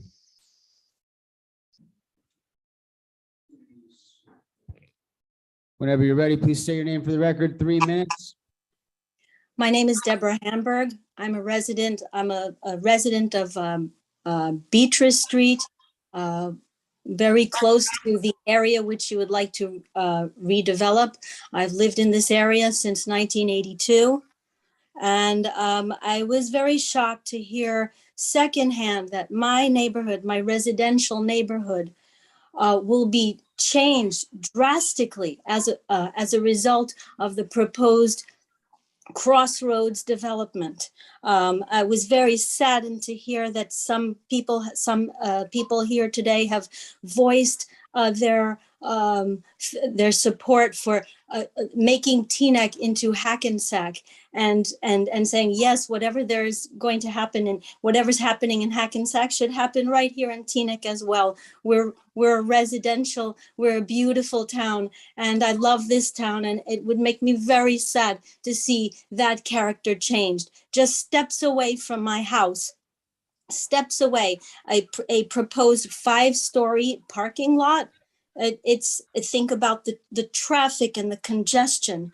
I urge you to please take into consideration the many residents and taxpayers who are against this Crossroad project. And I urge you to listen to our voices. Thank you.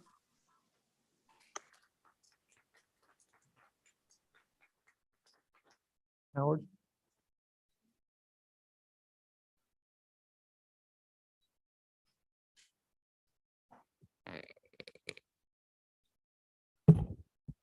Thank you. Howard Rose, resident of Teaneck for over 40 years. It saddens me to think of how this council has responded to the residents over the last couple of years.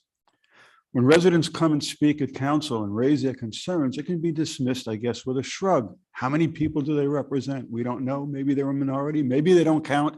Maybe they're not relevant. Well, when the same issues are brought to you through signatures and people come with that, it's countable. There's a great number of people who've signed on petitions to have something done. It's still refused, it's still ignored, or it's put down. The next step is people go to court and they win, and it's a taxpayer expense. They shouldn't be ignored in the first place. They shouldn't be ignored the second, third, nor in the fourth place. We talk about areas in need of redevelopment. It seems as if that, as well as cannabis, as well as many other things, the signage that you wanted on the green belt. There are so many topics that have come up where it seems as if this council has become adversarial as a whole to the residents in town. And that's not the way it should be. Part of it's transparency. Where is it? How can we need to go through extra steps to speak at committee meetings, to get permission to be there, to get permission to ask a question? How can we have censorship coming from the mayor's seat at times? It's not warranted. It's really just not what you would expect in a township council to be happening. Talk about areas in need of redevelopment, depressed properties. I remember when Councilman Pruitt said, we need to go after the people who have depressed properties. I remember Councilman Katz saying that would be considered harassment. Little self-serving when you have 3 properties that themselves are in distressed situation. It's just not right. You know, I'd hope that this last meeting tonight and the next one, which is the last one for the 2-year session that you're in, that you'd be redeeming yourselves and you'd be more responsive to the residents, in the very least by allowing some of the major contentious areas to be deferred so that the new council could come in and perhaps make it a situation where what this council does is it makes sure that residents understand what's going on. How many people have come up here saying, I just don't know, I didn't know about it, I didn't hear about it. What's going on? I ask you, council, what's going on?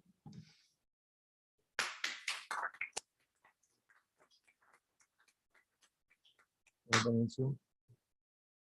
Okay. Bringing in Sandy Silverberg.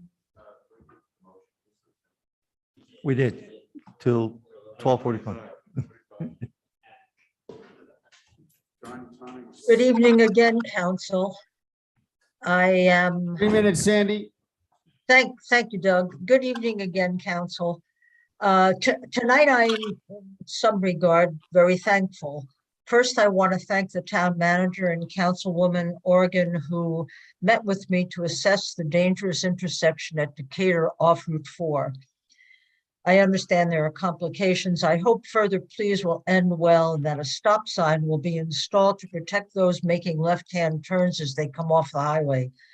So thank you, Dean and Karen, for whatever you can do to abate that issue. Second, I want to thank you again for planting a tree in front of one of my neighbors. There are a few more to go to restore the block's profile, but one step at a time. I also want to thank Javon and Dean for a long overdue thank you for helping me get a COVID shot way back when we first were feeling our way around COVID and that wonderful facility that I know Dean worked so hard to get up and running was so successful. Thank you to both of you for helping. Thank you again to all the people who ran for office. Win or lose, you were willing to serve, and we should all be grateful.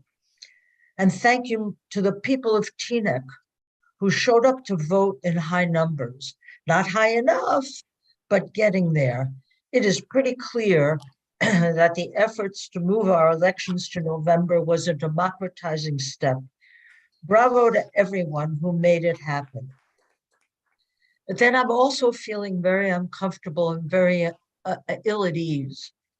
ANIR in Teaneck, that it strikes me as incompatible with what Teaneck is. You've heard voices raised about construction. You've heard voices raised in the past, in the Northeast, now the Southeast, now Cedar Lane. That's a contentious issue, and it feels to me that you have usurped the voice of the people as it was expressed per the election, and that makes me feel really sad. But to complete the sandwich, I thank everyone who has served, who continues to serve, and will serve. I wish every one of you an enjoyable Thanksgiving. I'm spending part of mine at Rain, so I hope to see you there.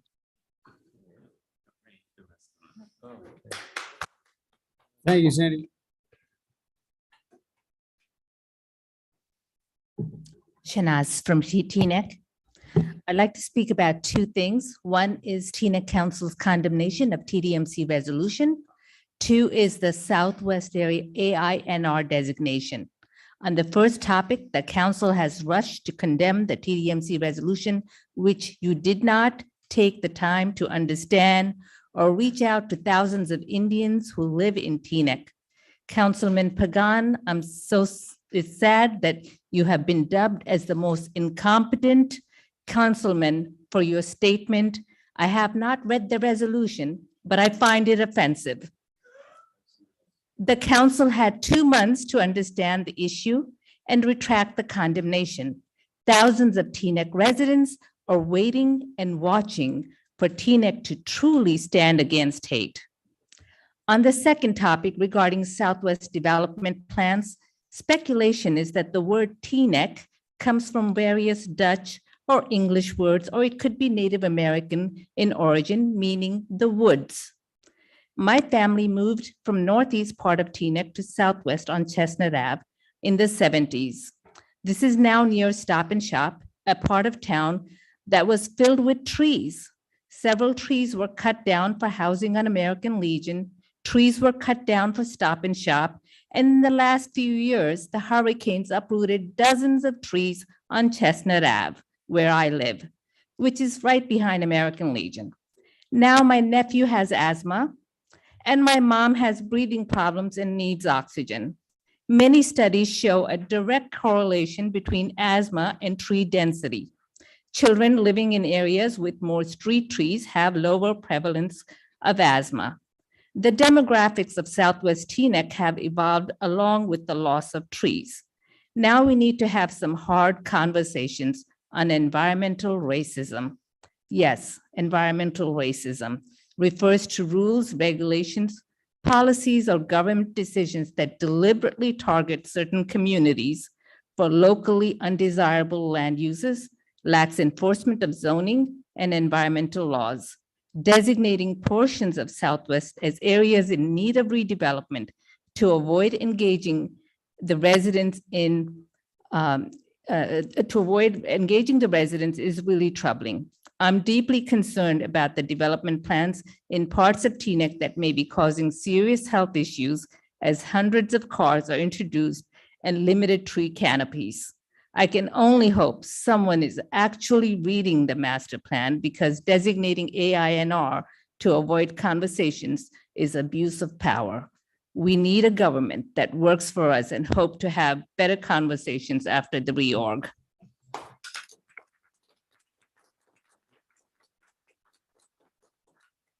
Bringing in RK. Please state your name for the record, RK, when you are in and ready.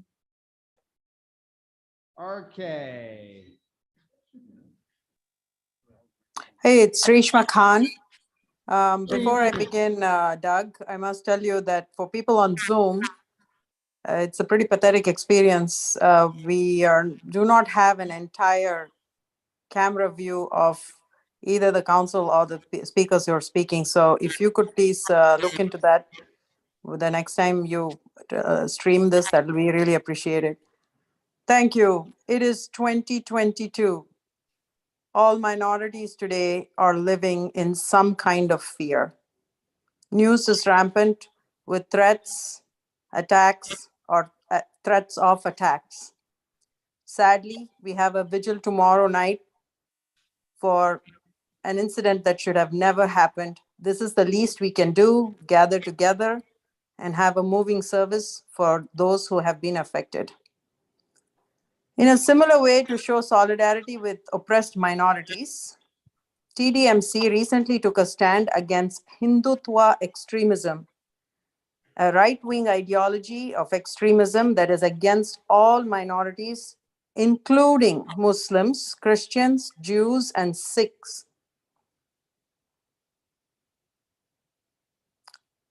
I'm here to ask you, the council, especially those council members who said that they opposed the resolution without having read it, especially, can you please clarify your stance and why you have not taken back your condemnation? Because currently we are left thinking that you are upholding some kinds of double standards. On the one hand, we talk about hate has no home here. Mayor Dunleavy, you spoke so eloquently about the stained glass windows last night. It was beautiful. It was moving. And then on the other hand, there is a resolution that opposes extremism against minorities, and you have opposed that resolution. I'd like to ask, which constituents were you standing up for when the council did that? Not the right-wing extremists, I hope. Some out-of-town Hindu and Hindutva supporters. The resolution was not against Hinduism. There is nothing in the resolution that's against Hinduism. So I'd like to really understand this stance that the council has decided to take.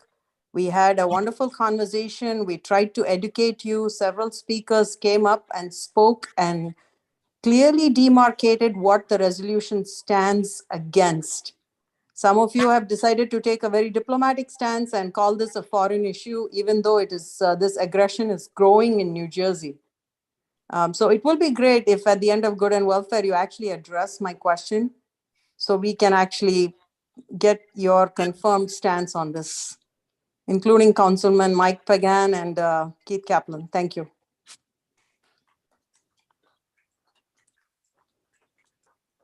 How many do we have on Zoom? Okay. All right, let me make a motion to extend the meeting to midnight. I'm sorry. Hold on. I'm extending the meeting to midnight, first of all. Do I have a second? Okay. Hold on. You want to do what? Are we allowed to have the meeting after midnight? Well, we'll have time to get it. We only have 1 or 2 more.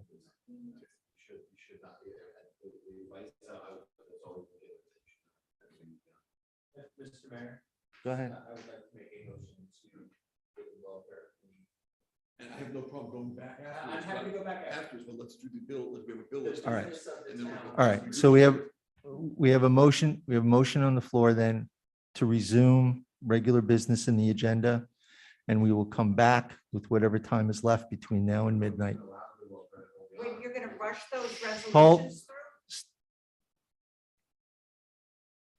We will get the business done and then we will come back to Good and Welfare. Okay? All right. So at this point, Let's forget the election because we don't want to let Hillary talk. let's forget any additional comments so we can get the work done for the town. Consent agenda. Clerk, can you read it, please? Read the bills.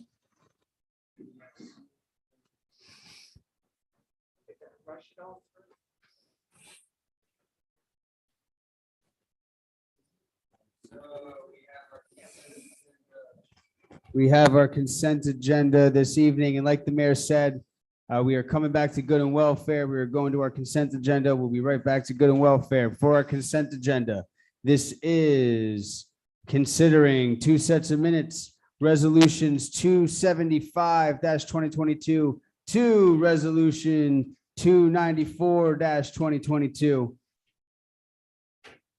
So we have. And the bill list sorry, Mayor, Go ahead. and the bill list in the amount of $11,605,162.62. All right. So 60 cents, sorry, 60 cents, not 60 cents. I have a motion to move Raffles minutes and resolutions 275 through 294. And the Motion bill list. Schwartz and the bill list. Second, Second, yes. I'd like to pull a few items. Okay, go ahead. I'd like to pull 278. I'd also like to pull 280, no, I'm sorry, 291 and 294. Okay, I got 278, 291, and 294. Yeah. Am I right? 278, 291, Mhm. and 294. Okay. But with that being said, I just wanted to know an answer to one of the residents' question. There was an amount. Is there an amount noted for the lawsuit settlement? That was item number 287.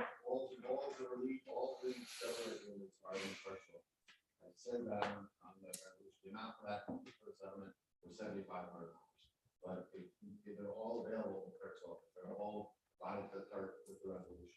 Thank you for the answer. $7,500. Thank you. Okay. Any other questions on the other ones? Actually, there was another question I had, but not that I pulled, but 288, the Well, grant resurfacing. I uh, just had a question on that it's for tennis courts. I was just wondering if pickleball courts could also be included. I know that we've had a surge of seniors that are interested in pickleball. No, but I was just All asking right, a question. so- I was trying to squeeze a question in.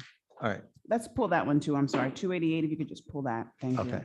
All right, pull it from the consent agenda. 278, 288, 288, 291, 291, 294, that's 2022. Okay. So everything All right, else that so was we're- mentioned, except those resolutions, we had a first from Deputy Mayor Schwartz, a second, I believe, from Councilwoman Organ.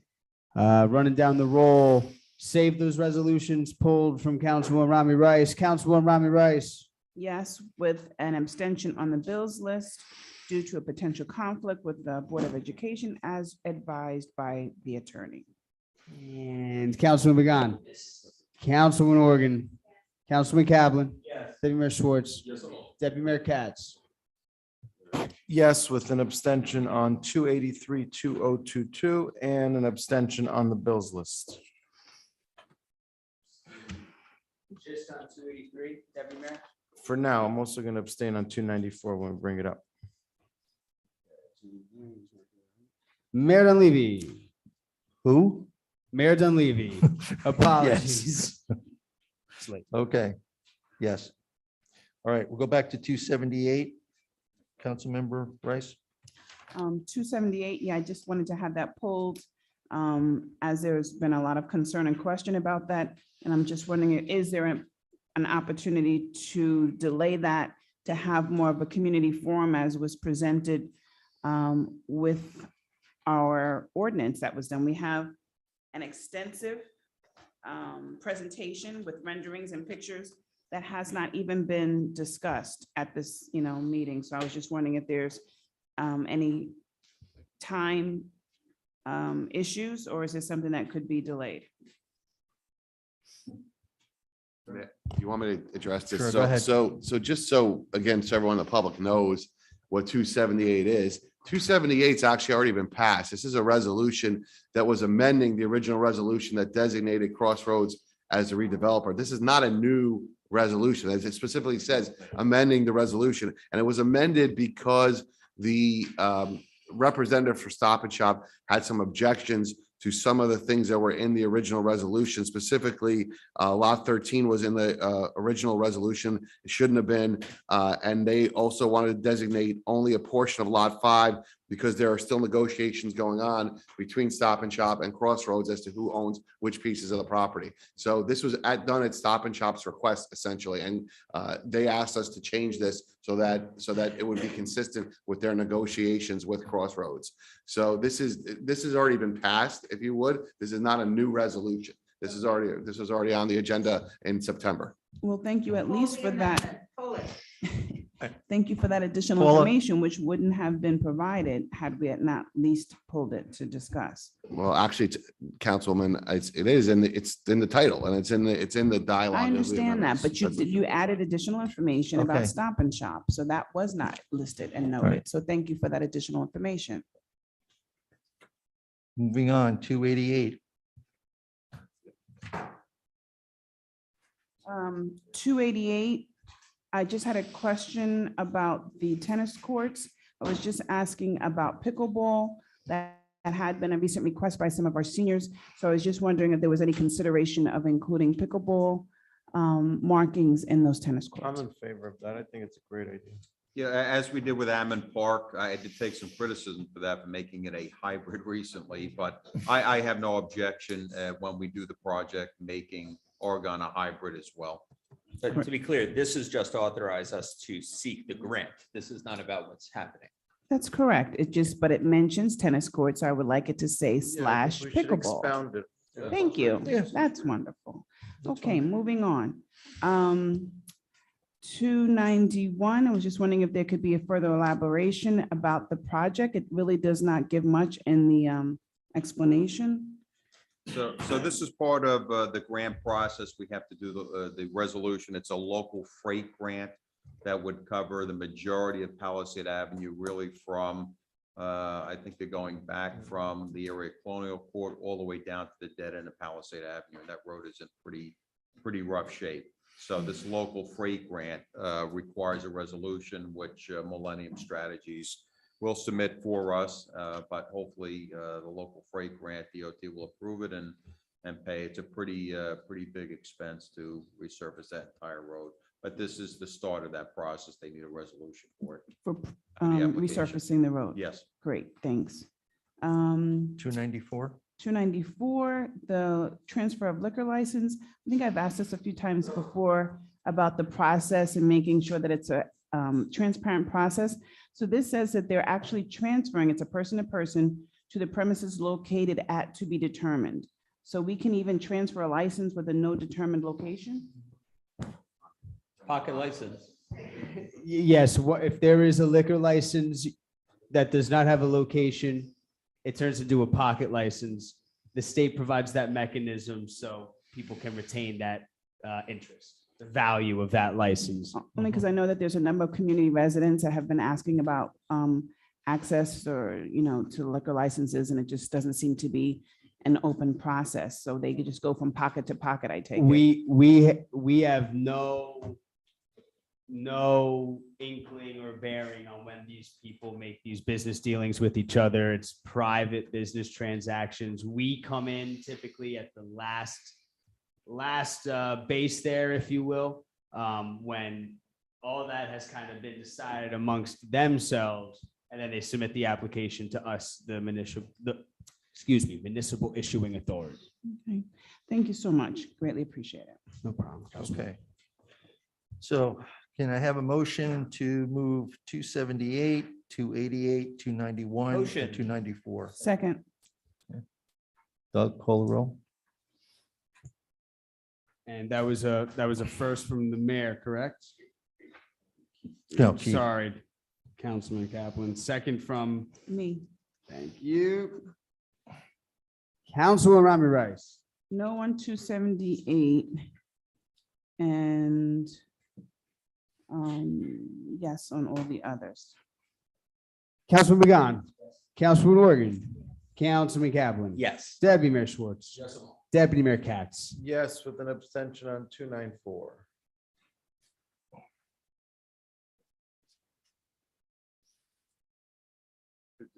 Mayor Dunleavy. Yes on all. Okay, introduction of ordinances. Clerk, reading the titles, please. Yes, before we move on to those titles, I just want to remind council what we spoke about earlier about how these public hearing dates were scheduled for January when they should be scheduled for Motion to December amend the 13th. public hearing date for December's meeting. And also, Mr. Mayor, can I just make one correction? Mr. Mayor? Go ahead, I'm sorry. On the outdoor dining ordinance, which we removed the parklets, which seem to be the most, I guess, sensitive of the outdoor dining, but since COVID seems to still be here, we want to make sure that we're sensitive to the residents and the stores. But on the outdoor dining under section 4B, to change it to allow to a minimum of 3 feet of unobstructed sidewalk. This way we are compliant with the ADA requirements and also compliant with all the stroller sizes that Councilmember Organ and I looked up. as well as making sure that the merchants in Teaneck can adhere to this. Okay. All right, I have two things going here. I have a public meeting date motion. Okay, so, well, we were about to do this and then somebody brought up the public meeting motion, so this takes precedent. Unless Mr. Shedanian thinks otherwise, I think maybe we include both of these amendments in the roll call for intro. You want to do that? Yeah, they've been Okay. mentioned. Okay, that's fine. So there's the 4 foot to 3 foot mention from Deputy Mayor Katz on the outdoor dining ordinance. That is ordinance 57-2022. And ordinances 49 and 57, we're just making them conform with ordinance 58 for the public hearing date to be December 13th. Okay. All right, everybody, okay? All right, let's take a vote. Councilman Rami Rice. No on 49, no on 57, yes on 58.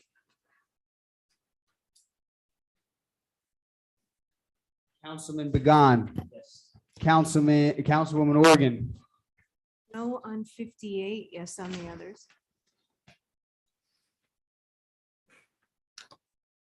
Councilman Kaplan. Yes. Deputy Mayor Schwartz. Deputy Mayor Katz. Abstain on 49 and yes on 57 and 58. And Mayor Dunleavy. Yes, 49, 57, and for introduction, 58. Yes on all. Yeah. You got it. Those are all the ordinances for intro this evening. Mayor, Okay. may I suggest extending the meeting? Motion to extend the meeting to 12:15 so we can finish good welfare and address the public. There a second? Okay. So be it. All right.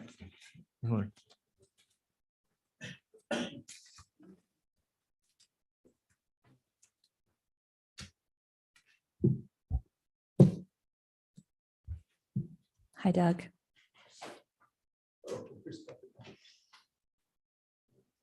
No, he's gone.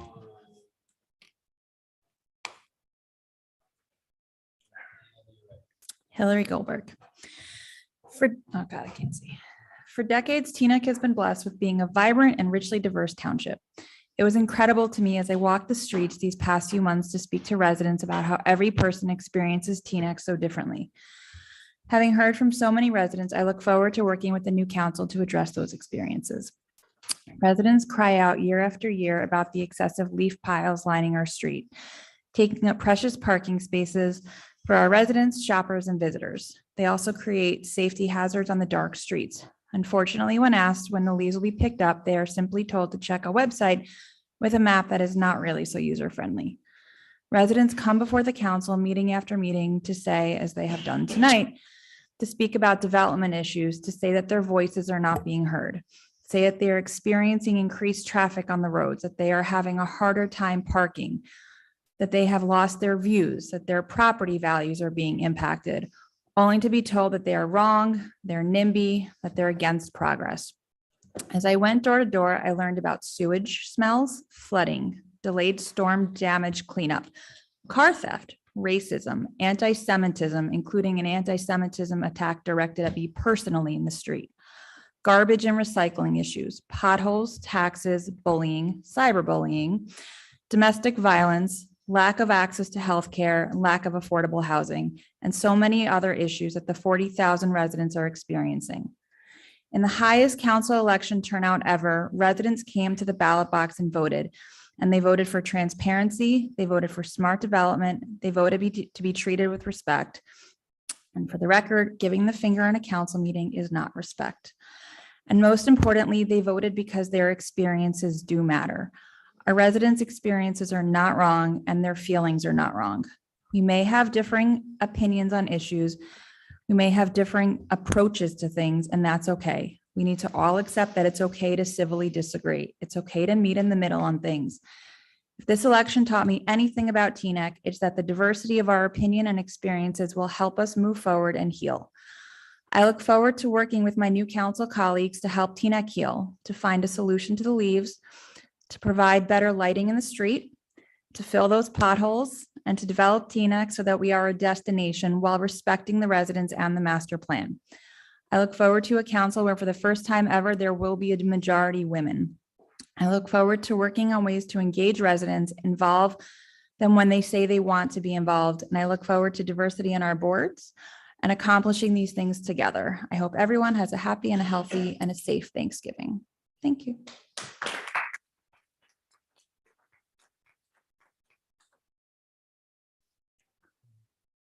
You have me in there? Okay.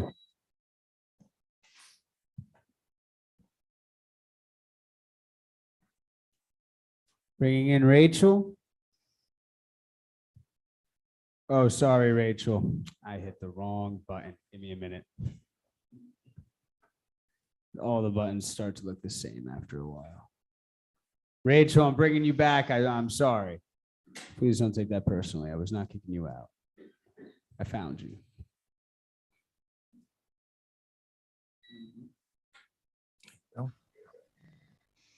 Hello. Hi, Rachel. Rachel. Sorry about that. 3 minutes. Hi, it's okay.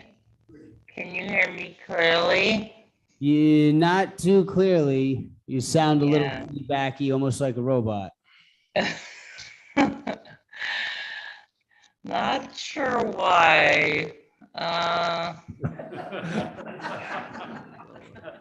She's in Zoom warp time. Yeah, you guys sound a little. All right, how about we try her back in a minute? Okay. Yeah, Rachel, I'm gonna kick you out and bring you back in. Please hold. Sir, did you not speak already in open session? Yes, sir. In the ordinance, okay. Rachel, we will try you again in a minute. Sir, please state your name for the record. Yes, Abner Strauss, resident since 1890, I think, no, 1975. And I want to say, I'm sorry I haven't come to the meeting sooner because Doug, you are terrific. You should have a late night TV show. I want to say that it would have been very refreshing had one council member said something like this. I saw the election results, and guess what? We, or I, have been out of step. This was an awakening. Somehow we behaved and handled township business in a way that troubled many, many people. We have to look in the mirror and figure out why that happened. Nobody said anything like that. I have no idea if anybody had a thought like that. The absence of a statement like that suggests,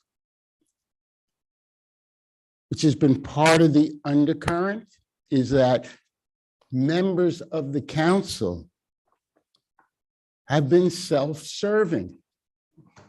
And we've all read about it in the paper. I don't know how accurate those reports are, but it's out there.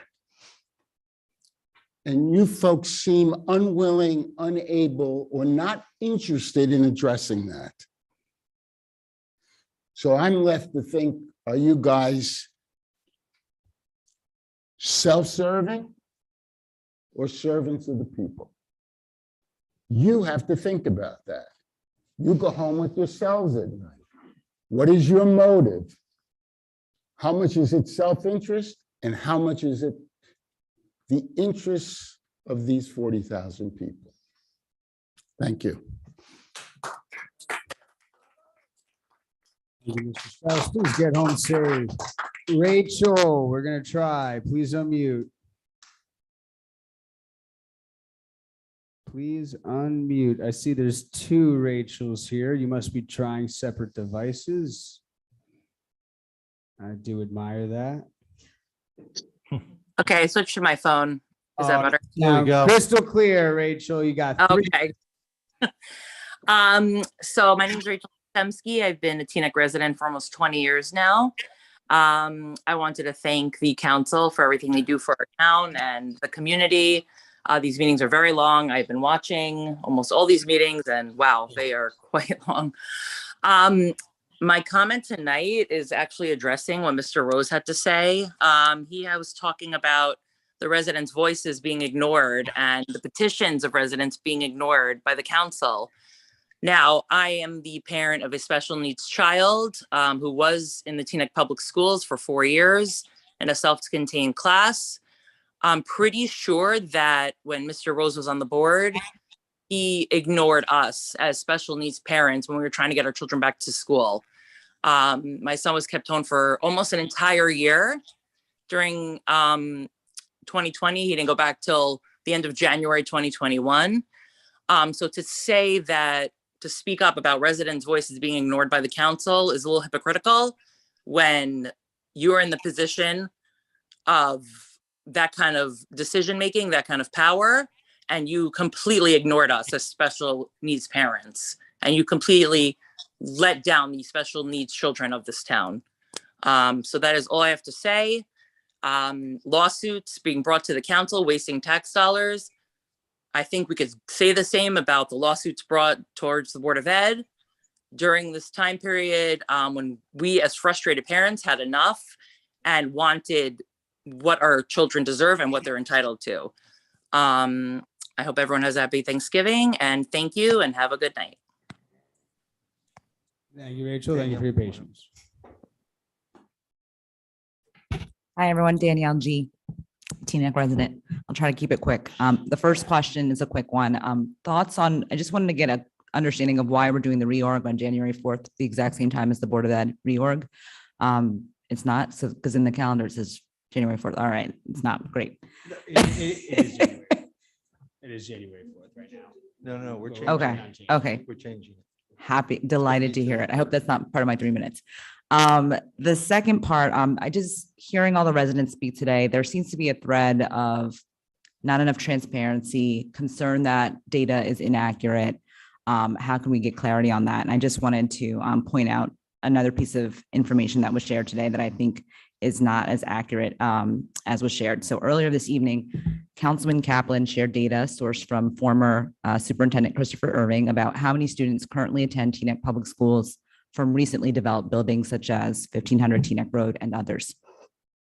As the only Board of Ed member in the room, I just want to share with the public that these numbers do not paint the entire picture of the cost burden that these buildings have on the school district.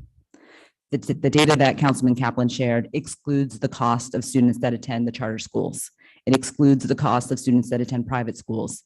It excludes the cost of students that may attend specialized schools. It excludes the cost to transport all of these students to their respective schools.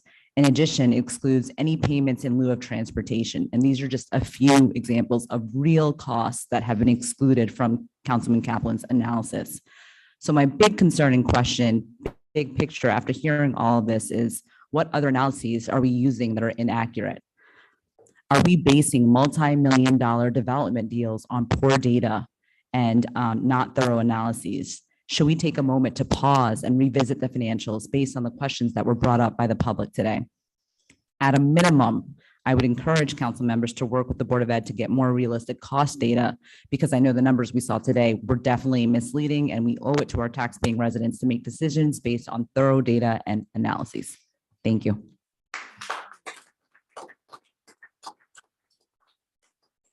Anybody on Zoom? No? All right, we'll close the public portion. And I will take now comments from council. I'll go start on my right. Councilmember Rice. Of course. Okay, so thank you everyone for sticking it out.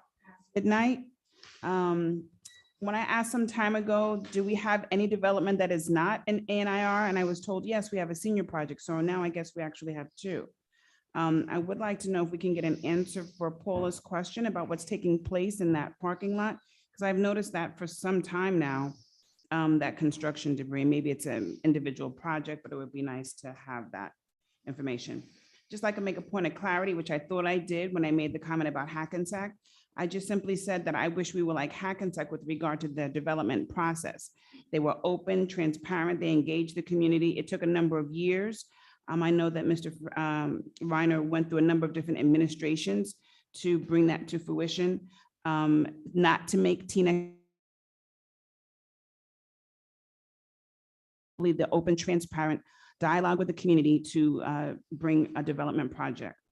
The other point I just wanted to make note is the TDMC statement. I do stand by that resolution and appreciate all the residents that did take a stand, send us letters, and try to make points of clarity there. I wish to again invite everybody out tomorrow as we stand in solidarity with the LGBTQ community of Colorado at 7 p.m. on the municipal greens. I wish to wish everyone a happy Thanksgiving. And while it has not been easy, I have been thankful and grateful to have served the residents of Teaneck for over these past 6 years. And having to serve those 6 extra months was well worth it because thanks to One Town, One Vote, voter turnout, engagement, and awareness of the township governance was spread to many more residents than in previous years. So, sir, I do take note and I'm grateful that we will have transition. It has been very arduous to be here over these past 2 years, where I feel like the residents have not been heard. I've listened, I've dedicated countless hours to improving the quality of life for all residents. And therefore, I do want to say that while it's been challenging, I want to say a special thank you and shout out to Dean Kaczynski, who is very dedicated to this township. He and his staff, including the deputy township manager, who like me was raised in this community, which gives us a unique perspective to care deeply about this community that we raised us and to continue to give back in earnest, not for anything to be gained, but because we want to give back to the community that raised us, the community that is very diverse, a community there where people are heard. And it has been an arduous process, but an enjoyable process. So while I still have one more meeting, I just wanted to add that as my note of thanks as we celebrate Thanksgiving. Thank you.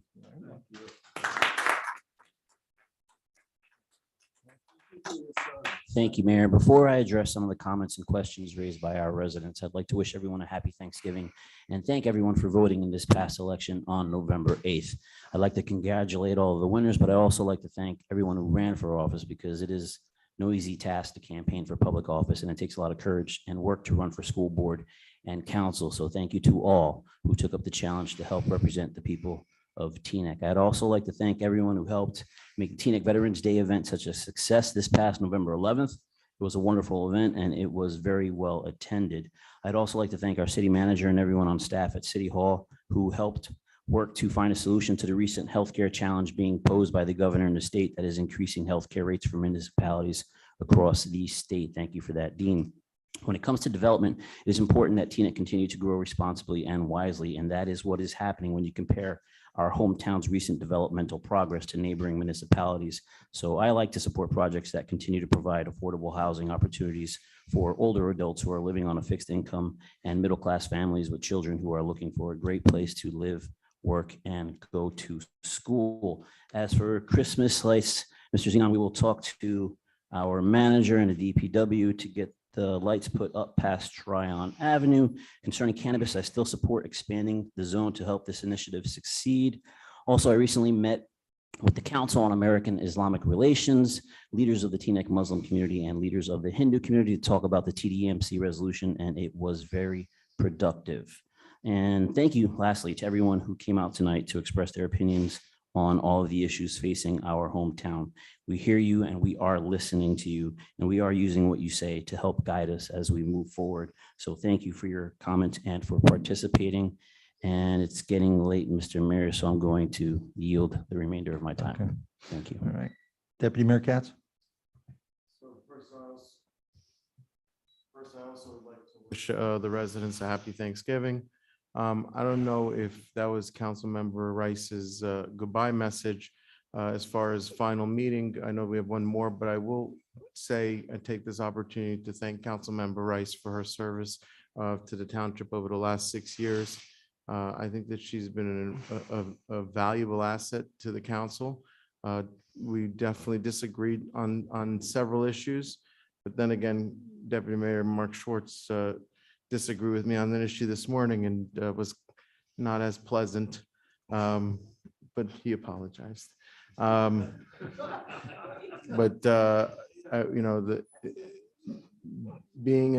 on the dais and making real-time decisions versus being in the audience or being at home is a lot different.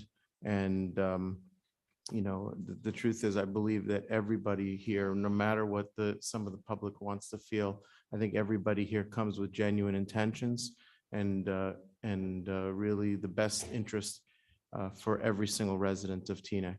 And I want to thank the candidates that ran for council, those that were successful, and also those that unfortunately did not win. I feel the same about them as well.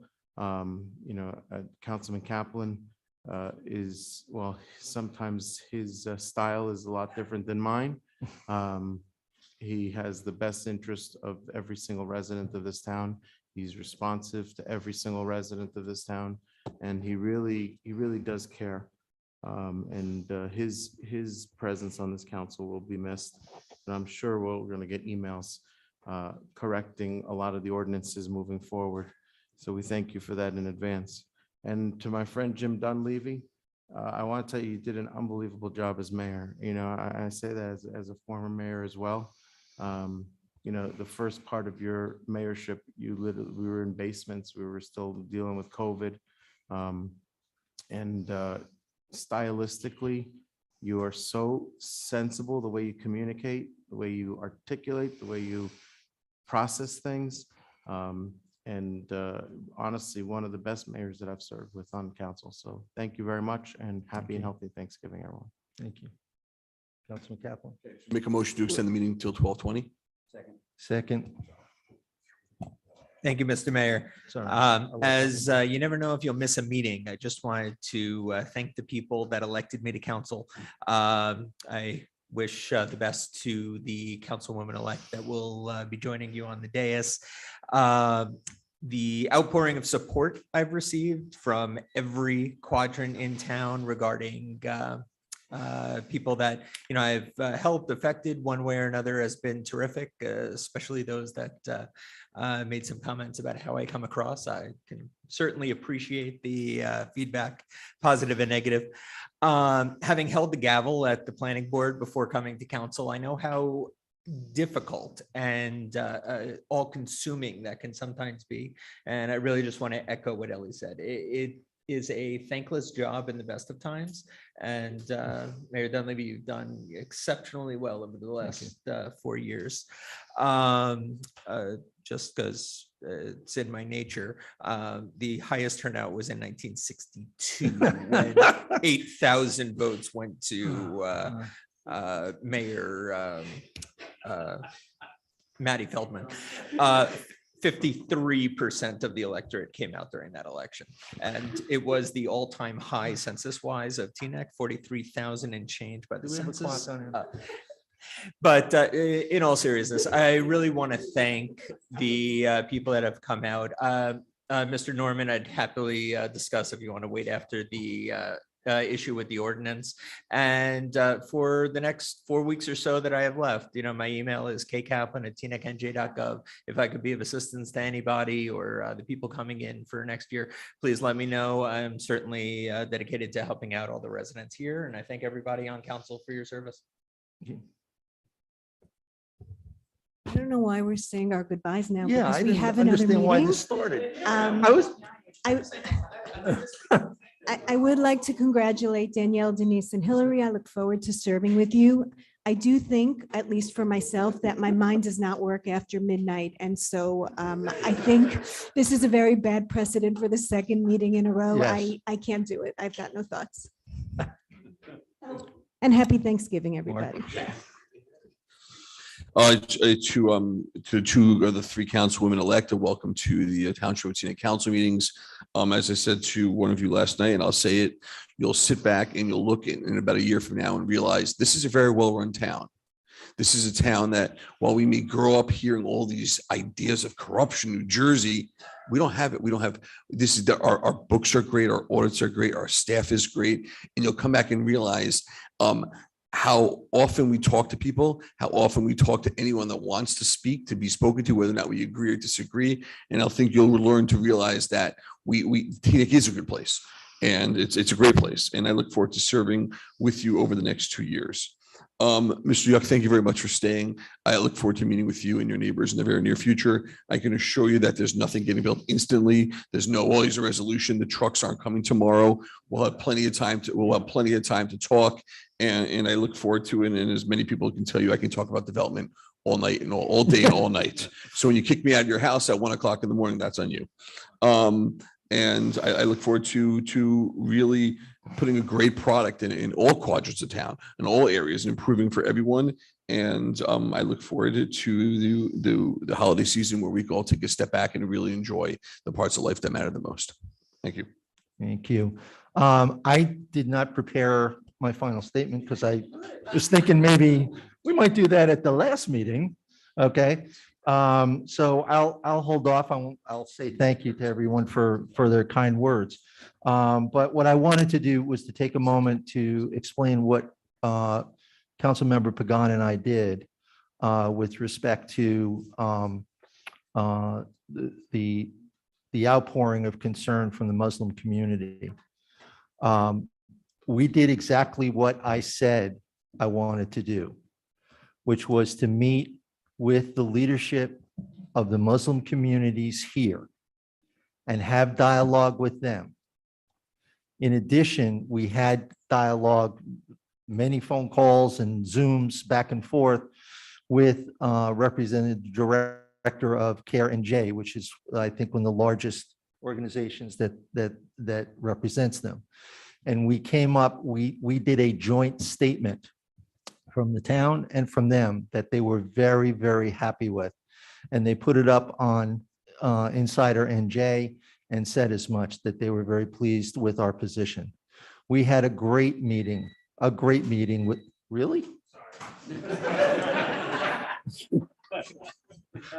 Wow. We had a great meeting with the Muslim leaders in our mosque here in town. They brought in people from Washington, DC to give us a great education on what's going on and what is happening. And I made it clear to them that under no circumstances should they feel they need to have other groups talk for them to us. Because my concern is that they did not come directly to us with concerns. I wanted them to understand that if they have a concern about harassment, if they have concern about something going on the streets here in town or anywhere else, we want to know about it immediately so that we can take action and we can do whatever we can to help them and to protect them. And so I did exactly what I said I was going to do at the end of that meeting to the group. And we, I think, had a very, very good meeting. And I think hopefully going forward, they'll understand that when I say the things I say about hate has no place in Teaneck, I walk the talk. That's simple. Okay, and with that, I'll have a motion to adjourn. Motion to adjourn, Schwartz. Oh, boy. All right, that's good.